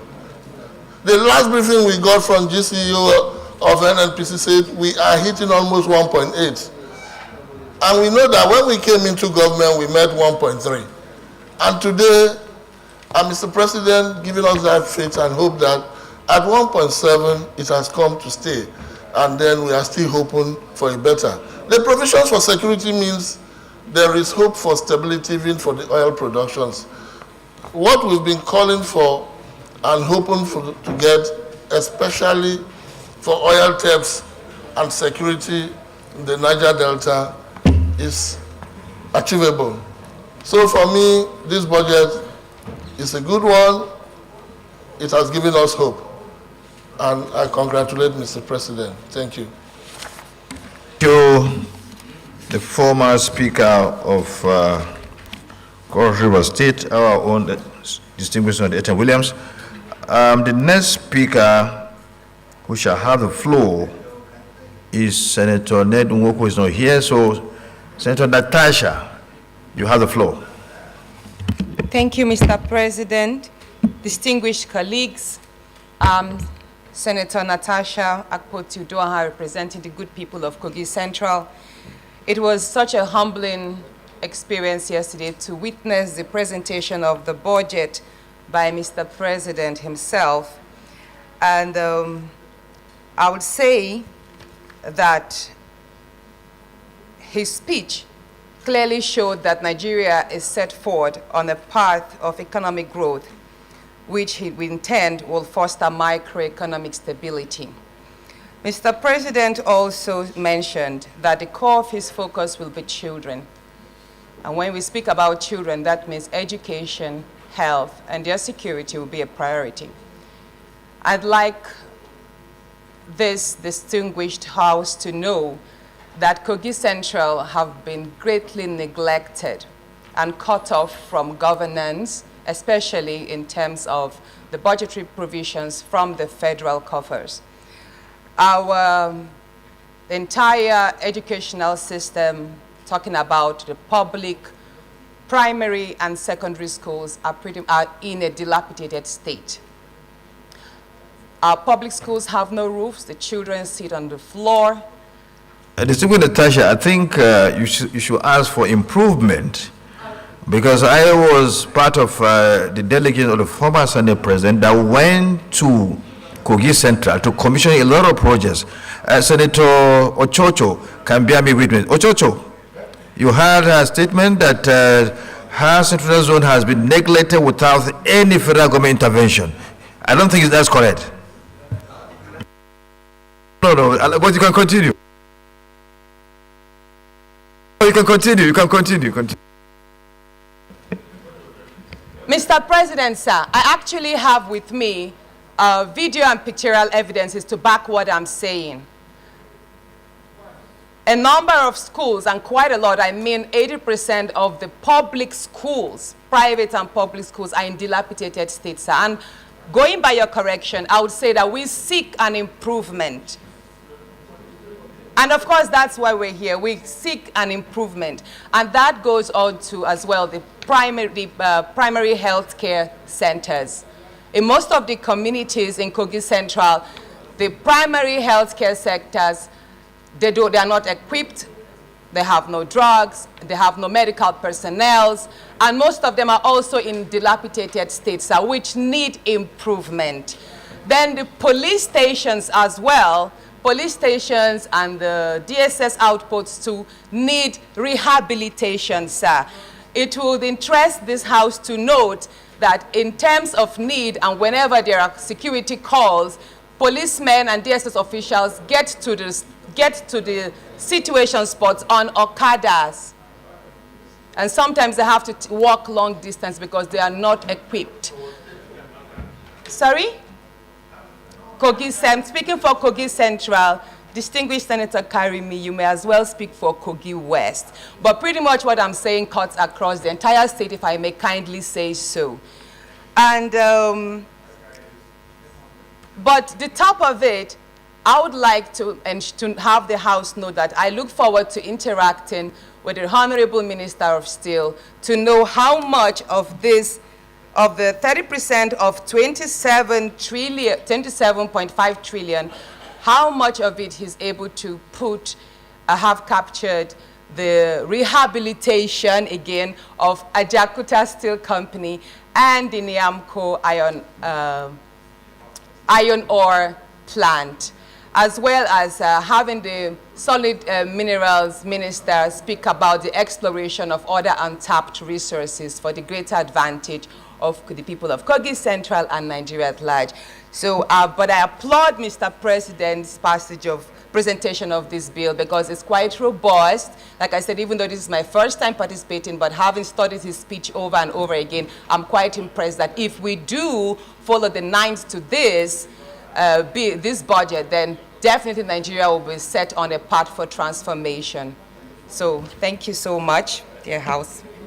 Thank you, Senator Natasha. It's commendable on how you always stand for your people, the people of Kogi Senatorial Zone. That's good of you. The next speaker, any of the principal officers? You can go. We have exhausted, we have exhausted the list. The list is the last person was Ned Nwoko. So there is no another person. But we said that once we exhaust the list, then we begin with the principal officer. In fact, they ought to have been the first to start. So now we start after the principal officers, then Chairman Custom will take the floor, and then of course Chairman Labor will also have an opportunity, even though his name is not here, but he wants to speak, we will allow him to speak. Thank you, Mr. President of the Senate, my very, very distinguished colleagues. I am Olalere Oyewumi, Senator representing Osun West Senatorial District in Osun State. Mr. President, I want to join... With the order, Deputy Majority Leader. Mr. President, standing under Order 8, Sub 3, I want to move that we extend our time beyond 2 o'clock to be able to accommodate other items on our agenda. The Majority Leader. I was waiting for him. I said Minority Leader, can you second the motion? Mr. President, I rise to second the motion moved by the leader that we extend our time from beyond 2 o'clock to be able to accommodate our debate on the 2024 budget. I so second. Those in favor of the motion for the extension of time for us to see beyond 2 o'clock, please say aye. Those against say nay. The ayes have it. Deputy Minority Leader can continue. Thank you very much, Mr. President. My response will be in 3 folds. One, I want to congratulate Mr. President for the budget presented yesterday. It's very rich and a paradigm shift for what we used to have. And I want to commend the effort of the team that put together this budget. And we hope, seriously hope, as Mr. Senate President said yesterday, that Nigeria will have the full benefit of this budget. I want to talk on 3 areas. One, as the Vice Chairman Committee on Finance that participated in the just concluded MTF and Fiscal Strategy paper for the 2024-2026 program of the government. What we observe from the various agencies that came to present their papers and their performance report to us shows that a lot needs to be done by the National Assembly to make sure that the people that are going to implement this budget are in tandem with the new realities of this budget.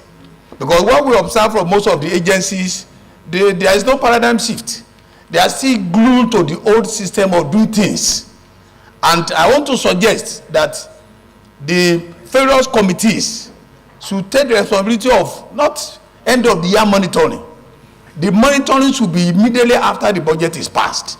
And I want to suggest also that there should be a midterm assessment like we've done for the MTF. Maybe after about 6 months, there must be a term that is given to all the agencies to come and give the report of their midterm performance so that you can assess the progress made. That is one. Two, we've met in this chamber after about 2 months. We put together a lot of projects that are ongoing, some that are abandoned. And when we are passing this first supplementary budget, A lot of projects that have been approved in the previous supplementary budget were taken for the emergency request of Mr. President. And we promised that time that all those projects from where money were taken to the supplementary budget will be captured in 2024 budget. I want us to follow that request, because a lot of projects that have started have been abandoned because of the money that were taken to the appropriation, to the supplementary budget that time. A good example in our own area is Ibadan, Ife, Ilesha Road.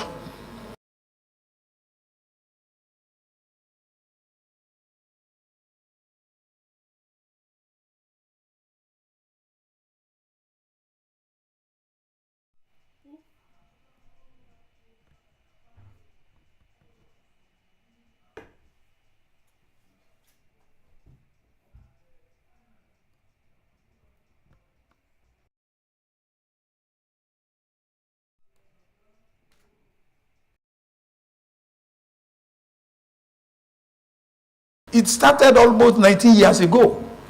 A major road. I've raised it here. I will pass it that the Ministry of Works will include it. I hope it will be included. If it's not included, I want to call the Senate to make sure that that road is very, very germane to my central district, and people have been calling since yesterday that I see it there, and I told them that by the special grace of God, since we have raised it here, it's going to be there by the grace of God. Thank you, Mr. President, for the opportunity. Senator Osita. Thank you, Mr. President. My name is Osita Ungu.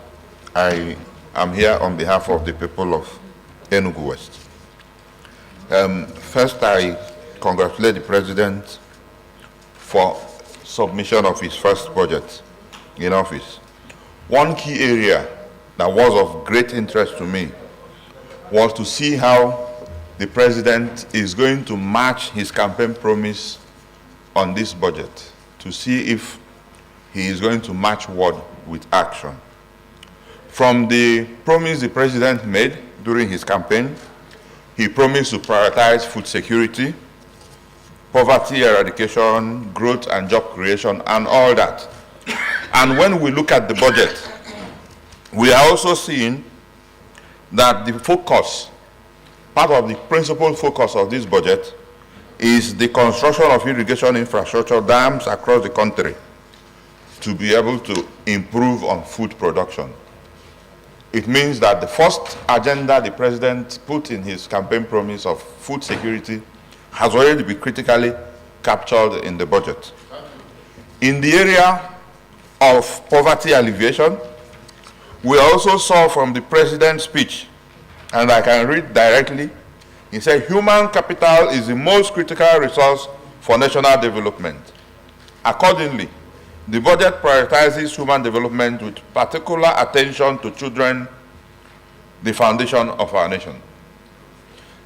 Very important, the children, but human capital development and capacity building is the only way that you can lift people out of poverty. It also shows that the President matched his campaign promises with action on the budget. So I give it a go ahead. The only place I have a challenge is on the assumptions, where we based the daily oil production at 1.78 million barrels per day. Currently, we are on it.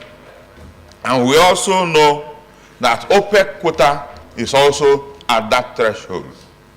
However, for the past years or few months before now, I think oil production actually ramped up since the President took over. But we have already seen that we were dangling at 1.3 million barrels per day to 1.5 million barrels per day. So if we go back, it means that we are going to start having deficit on the budget.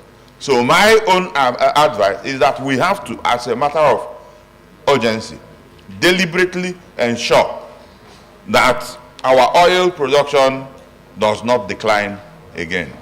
We have duty as members of the Parliament to help the executives to review the PIA, which has become, when we were dancing about the PIA, we thought that after signing of the PIA, Nigerian oil and gas sector will become rosy.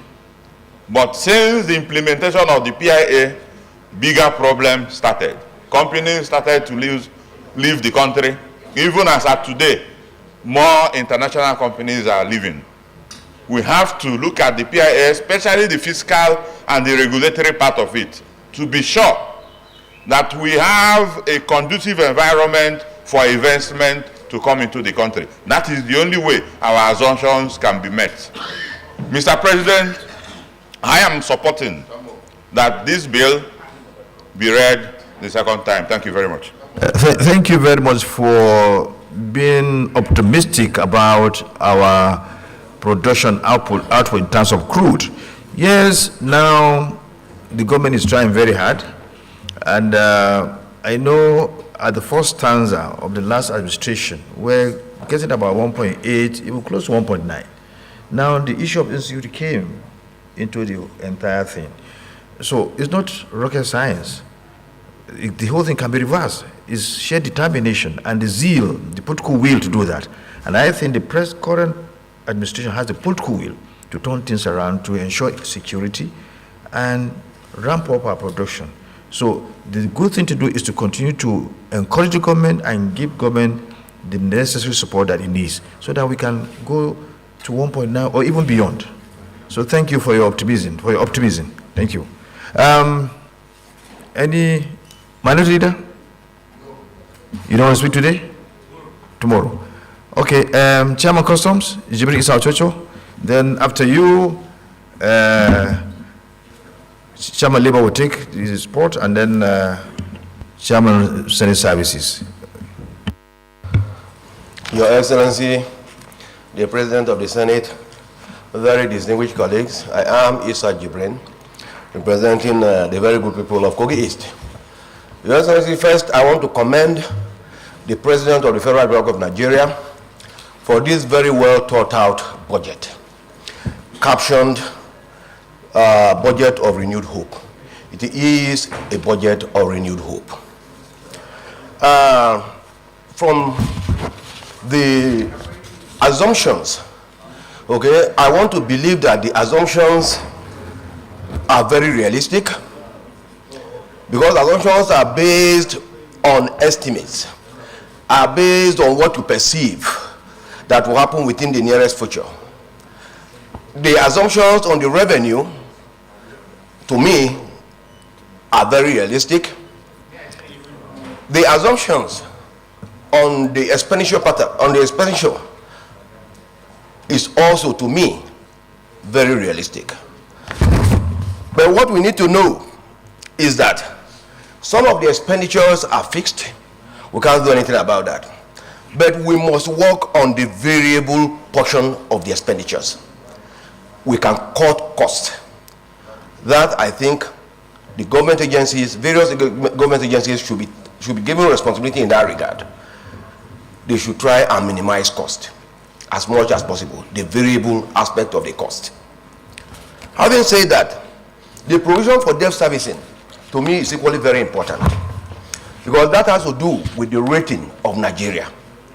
We must be able to meet our debt obligations at any point in time. So I want to believe that that provision, which I believe is sufficient, is credible, because we must just not default in terms of our debt obligations because of our credit rating. Additional loans that will be sought from wherever should be deployed to revenue generating projects, so that those loans are in themselves self-liquidating. They will pay off themselves over a period. So I want to encourage the government to deploy whatever additional loans they are going to take to projects that are self-liquidating, self-financing, so that at the end of the day, they will be able to, the loans will be able to pay off themselves over a period. Having said that, the issue of PPP, private-public partnership, is equally very important. We need to encourage, especially foreigners, to go into partnership with the government to explore, to take advantage of some of the opportunities, especially in the agricultural and solid mineral areas. Okay, public-private partnership is very important. Ease of remittance of ease of entry and exit of funds. That again, we need to emphasize it. When money comes in, the ease with which it comes in. When it is going out, in terms of dividends, in terms of repatriation of capital, the ease with which it can also go out, okay, is very, very important, because that also determines the extent to which some of these foreigners want to partner with us. And having said that, on the issue of social welfare, I want to believe that yes, it is equally very well thought out, because the social welfare scheme will address what I will call the unintended consequences of some of the policies that have come to play. Okay? The unintended consequences of some of the policies that have come to play. We will have to, as much as possible, cushion the effect of inflation. We have to cushion the effect of various other policies that have come to play, but which I will consider, the consequences as unintended, because no government wants to inflict pains on anybody. They are unintended, but they should be cushioned through various social development programs. Having said that, we are talking of general principles. No budget is perfect. Budgets are based on assumptions. The assumptions themselves can change due to unforeseen circumstances. So while we are discussing, as much as possible, we should be mindful of that there is no budget that is perfect. And that is why there is always provision for budget review. This budget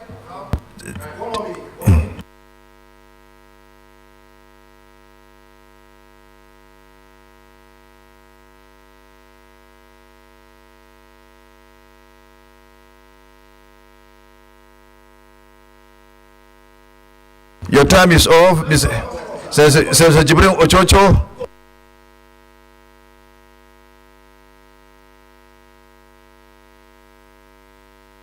I want to implore to improve on the presence of the federal government in Kogi State in general. Okay? I want to. There are some bills that I moved in the 9th Senate, which I also intend to represent, which ordinarily should improve the standard of living of my people. Orthopedic bill, eye hospital bill, conversion of college of education, local AMPA to federal university. None of those bills were assented to by the president. I am going to represent them. Okay? And I'm very much in support of. Thank you very much. Thank you. That there is a need to improve federal government presence. Thank you very much. Very a good senator is passionate about the development of his area. You know, is commendable. Thank you very much for your uncommon passion to develop Kogi East. Right? Is that Kogi East? Kogi East, and because okay. Thank you very much, Senator.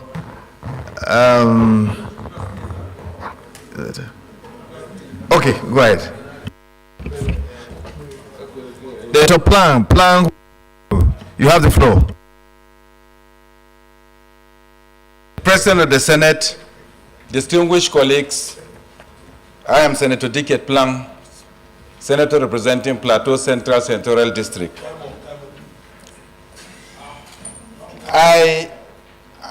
It gladdens my heart. I was overwhelmed when the President came and presented this year's appropriation bill. I am overwhelmed because the way the President presented the appropriation bill shows very clearly to me, and I'm sure most Nigerians, that what he is presenting is not just a paper written, but something that is indigenous in him. It gives me hope. Secondly, psychologically, the title of the bill, the theme for this year's budget is that it's a budget of renewed hope. And I believe that the society and all of us live on hope. If our hope is renewed daily, this one will go a long way to create a progressive trip for us as a nation. I then went through the themes and priorities of the 2024 budget estimate.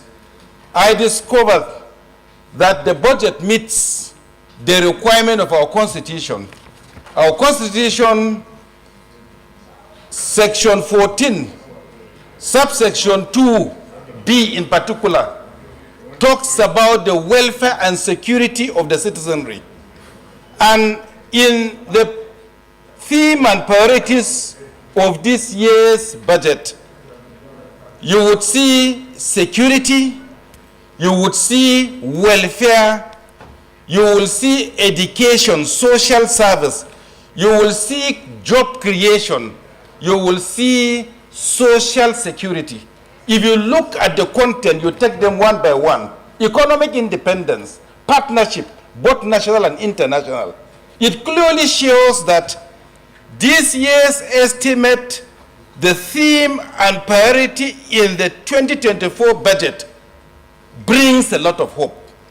My own prayer is that, just as said by the minority leader and most of my colleagues, is that the paper and desire of our president shows a lot of future.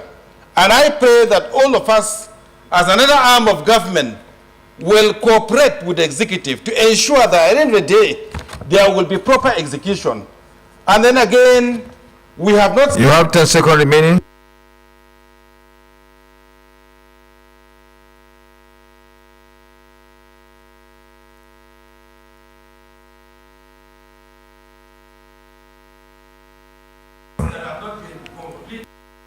Focus Wamba Road. I'm sure it has reached 40%, will be completed. And again, the University of Mines on the plateau, which will help us improve our economy, will be one of the things that will be included. And again, sir, it's okay. We cannot fund that university because it has not been created. Until it is created, before we fund it. our motions here and our prayer.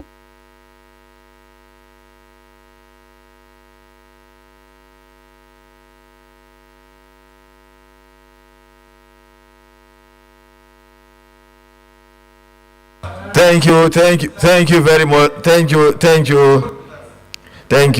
Let me remind you that university is not yet established, so it cannot enjoy funding from the 2024 appropriation bill, or maybe 2025 when it is established. Senator Karimi. Thank you, Mr. President. My distinguished... I think we have 4 people to speak before we adjourn. Senator Ekweyon, Senator Jimo Ibrahim, and last will be the last person but not the least, will be Senator Nduzi, and then we adjourn. Thank you, Mr. President. My name is Karimi Sunday. I have the opportunity of representing the people of Kogi West. Mr. President, yesterday was one of the happiest days in my life. I saw a president for the first time. Maybe I might be wrong, but I think I'm right, that understand the issues of his... It was not just reading from paper. He understands the issues. Yes, he used a teleprompter, but most time you see him not even looking at it. I told you he did that. He read something off without any aid. What he did yesterday, we never saw that in any president. He understands the issue of the economy, discussing freely. Come on. I can say that I give kudos to him.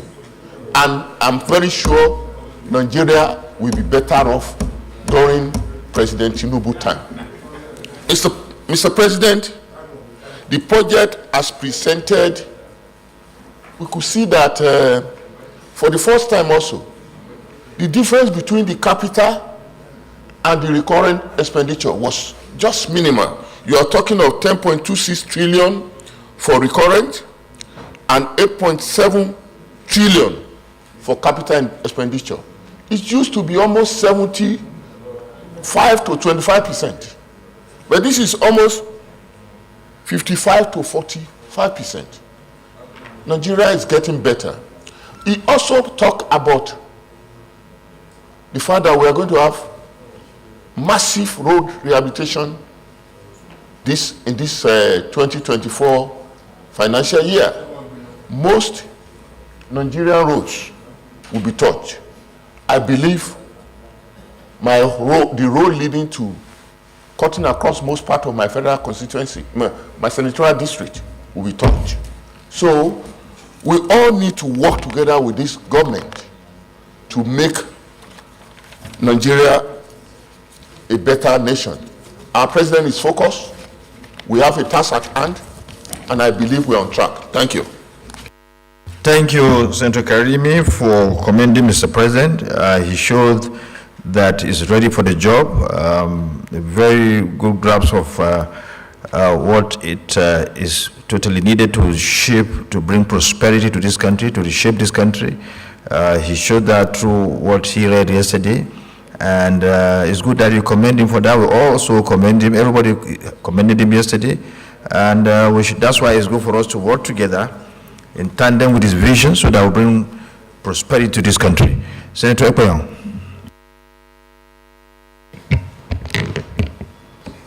Thank you. Distinguished colleagues, my name is Senator Asuko Ekpeyon, Senator representing Cross River South. Distinguished colleagues, on the 29th of May this year, His Excellency President Tinubu inherited an economy, part of a global economy that was facing a lot of external shocks and internal shocks. External shocks such as the global recovery from the coronavirus pandemic, where Western nations had tried to eliminate the sufferings of their people with various monetary and fiscal policies that have led to inflation. Also, strife and wars in Europe, which have even increased over the course of the administration. This has led to several shocks that are being suffered by the Nigerian economy. Beyond that, the internal shocks, the devaluation of the naira, insecurity, pipeline vandalism has led to reduced revenue for the nation. But a remarkable thing that His Excellency President Tinubu did on his first day in office was to announce the removal of fuel subsidy to stabilize the economy, as well as the unification of foreign exchange rates. This has led to hardship in the economy. What this budget seeks to do is to manage the sensitive nature of inflation while trying to push for economic growth. When you look through this budget, you see that they have provided for a lot of social investment programs to alleviate the suffering of our people. It is also seeking to do a lot of infrastructure projects which will lead to a lot of multiplier effects in the local economy. In the area of infrastructure, in my senatorial district, two main projects come to mind that has to be addressed. The Calabar-Itu Highway, which is the entry point, the access point into Cross River from the west, as well as the Calabar-Oban-Ekang Road, which is a truncated road leading into Cameroon. These projects have to be provided for and appropriated for in order to alleviate the suffering of our people. We, as members of the National Assembly, are very committed to ensuring that we work assiduously towards Mr. President's requested deadline of passing this budget by the 1st of January 2024. I want to assure you that we are committed and we are willing to work overtime, day and night, to ensure that we meet this deadline. Thank you very much, Mr. President.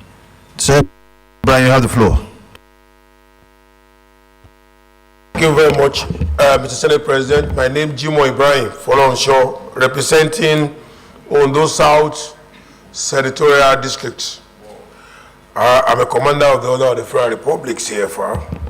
Mr. Senate President, this is a very significant budget.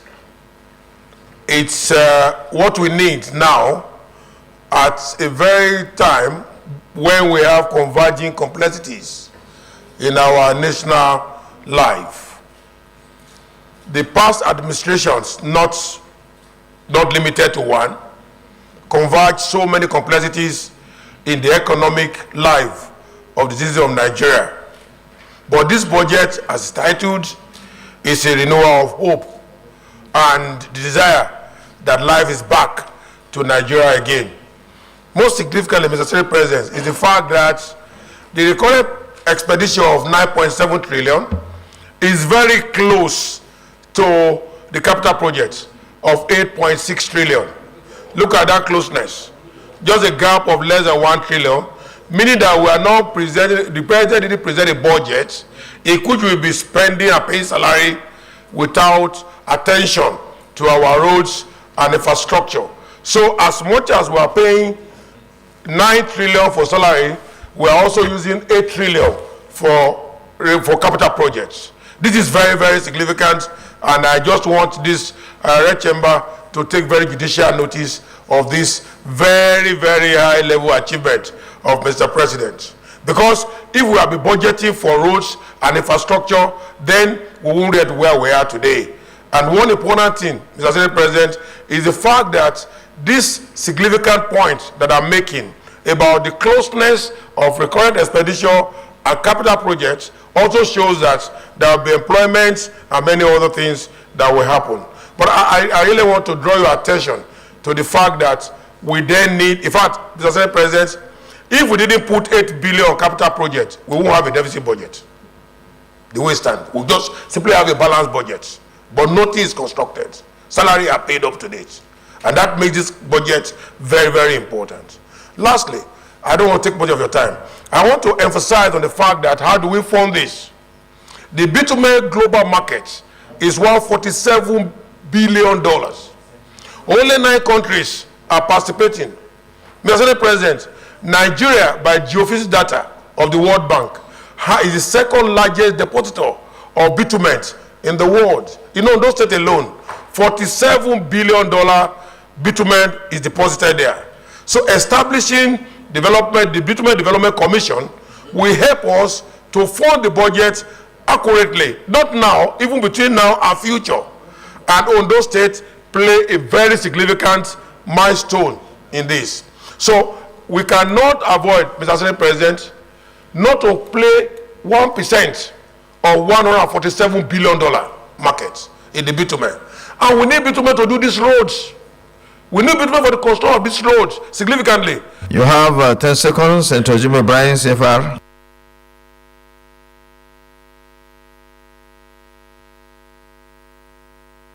We can get money today, if we don't deceive ourselves, is bitumen. Because the process of extraction of bitumen in Nigeria is two steps, but globally is 7 steps. Having said this, Mr. Senate President, let me finally say, as usual, President Bola Tinubu has displayed a first-class thesis of the budget, and then, of course, the implementation will be seamless because we can see that he has told us he will borrow to fund the deficit. Dubai, with a population of 12 million people, Mr. Senate President, had borrowed $167 billion. Go it.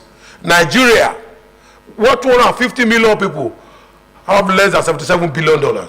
So we have big room, massive, for consumable infrastructure to deliver from the complexities that divulge of our great nation and create a nation in which yourself, Mr. President, my very distinguished colleagues who are in this chamber, and the general Nigeria will be very proud of. It's a fantastic time. It's a time to pop the champagne. We're very happy, and it's very nostalgia time for us. Thank you. Thank you, Senator Jimmy Bryan. I quite agree with you that we have thousands, we have several solid minerals. We have, arrays of means of getting revenue. What we need is how to exploit them substantially. And when we do that, certainly we'll have enough money to run the affairs of our country. So it's always good to give emphasis to how we can, harness our revenue potential, which is one of the cardinal agenda of this government, pushing for more revenue, so that we borrow less. And it's good that you are also, emphasizing on this very, very important agenda of the government. The last but not least, Senator Danduze, you have the floor. Mr. President, my respected colleagues, I am Senator Danduze Montaru Mohammed. Under the Renew Hope transformation, under uncommon transformation of the 10th National Assembly, I think this budget is timely and is very important. If you look at the capital component of the budget, and if we will work tirelessly to ensure we secure this country, there is a lot of opportunities which can be harnessed to make business responsible and possible in Nigeria, because agricultural sector alone, if it is geared towards export-oriented, and the untapped solid mineral resources we have in the country, Nigeria will achieve where others did not achieve, because with the population of 200 million people and with the different set of people from different parts of the country, I believe if there is good coordination and collaboration between the executives and the legislators, and also if you work towards what was implemented in the 2024 budget, I believe we will transform this country and will generate revenue and will work for posterity and for the betterment of this country. And I believe this budget is timely and it is important. We should support it, and we should have a very good oversight function so that we will implement the budget nitty-gritty wherever it was put in place. Thank you, Mr. President. Thank you, Senator Mutailan Nduzi, and I want to thank everyone that contributed today in respect of the second reading of 2024 appropriation bill, and it's really hopeful that we are going to work together with the executive in order to actualize, that's after the passage of the budget, to bring the renewed hope we are all talking about.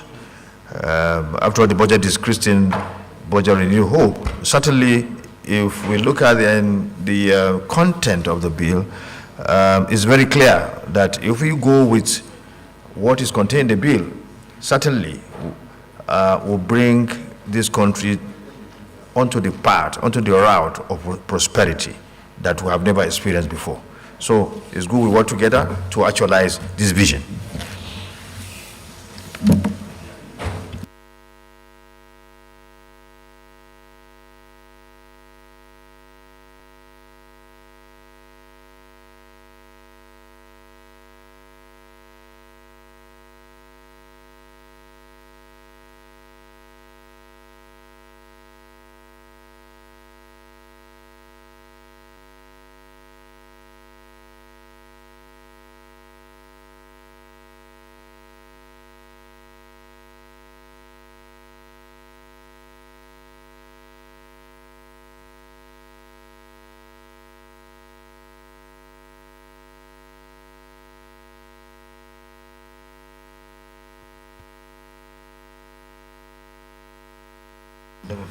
Let me thank the Deputy Senate President and thank distinguished members. Let me see the list for tomorrow. Madam, the clerk, you have the list for tomorrow?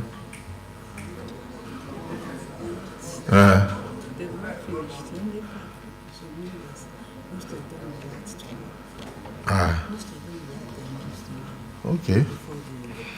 We want to give everybody the opportunity to at least add his voice to the general principles and merits of the 2024 appropriation at this stage before we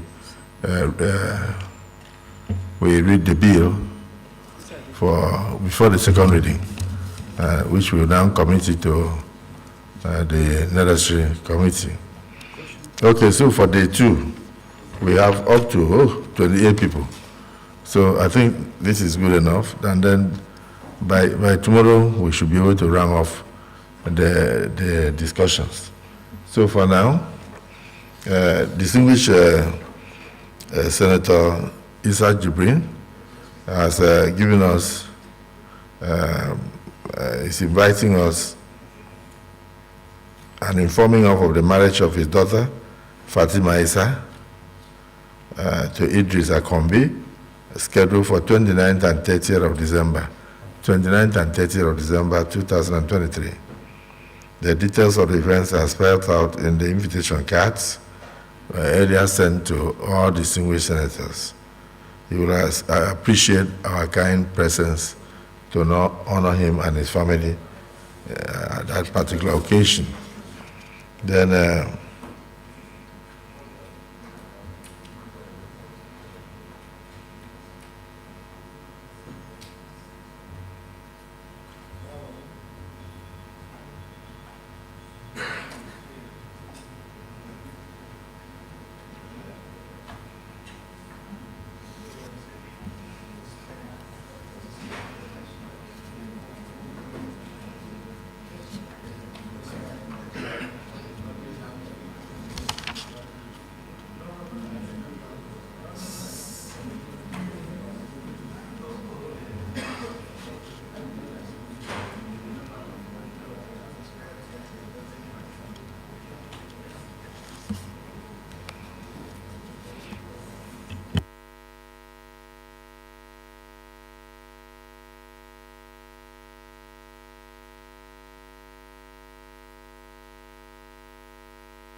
so in view of the distinguished senators, we have exhausted the list of those who wanted to make their contributions today.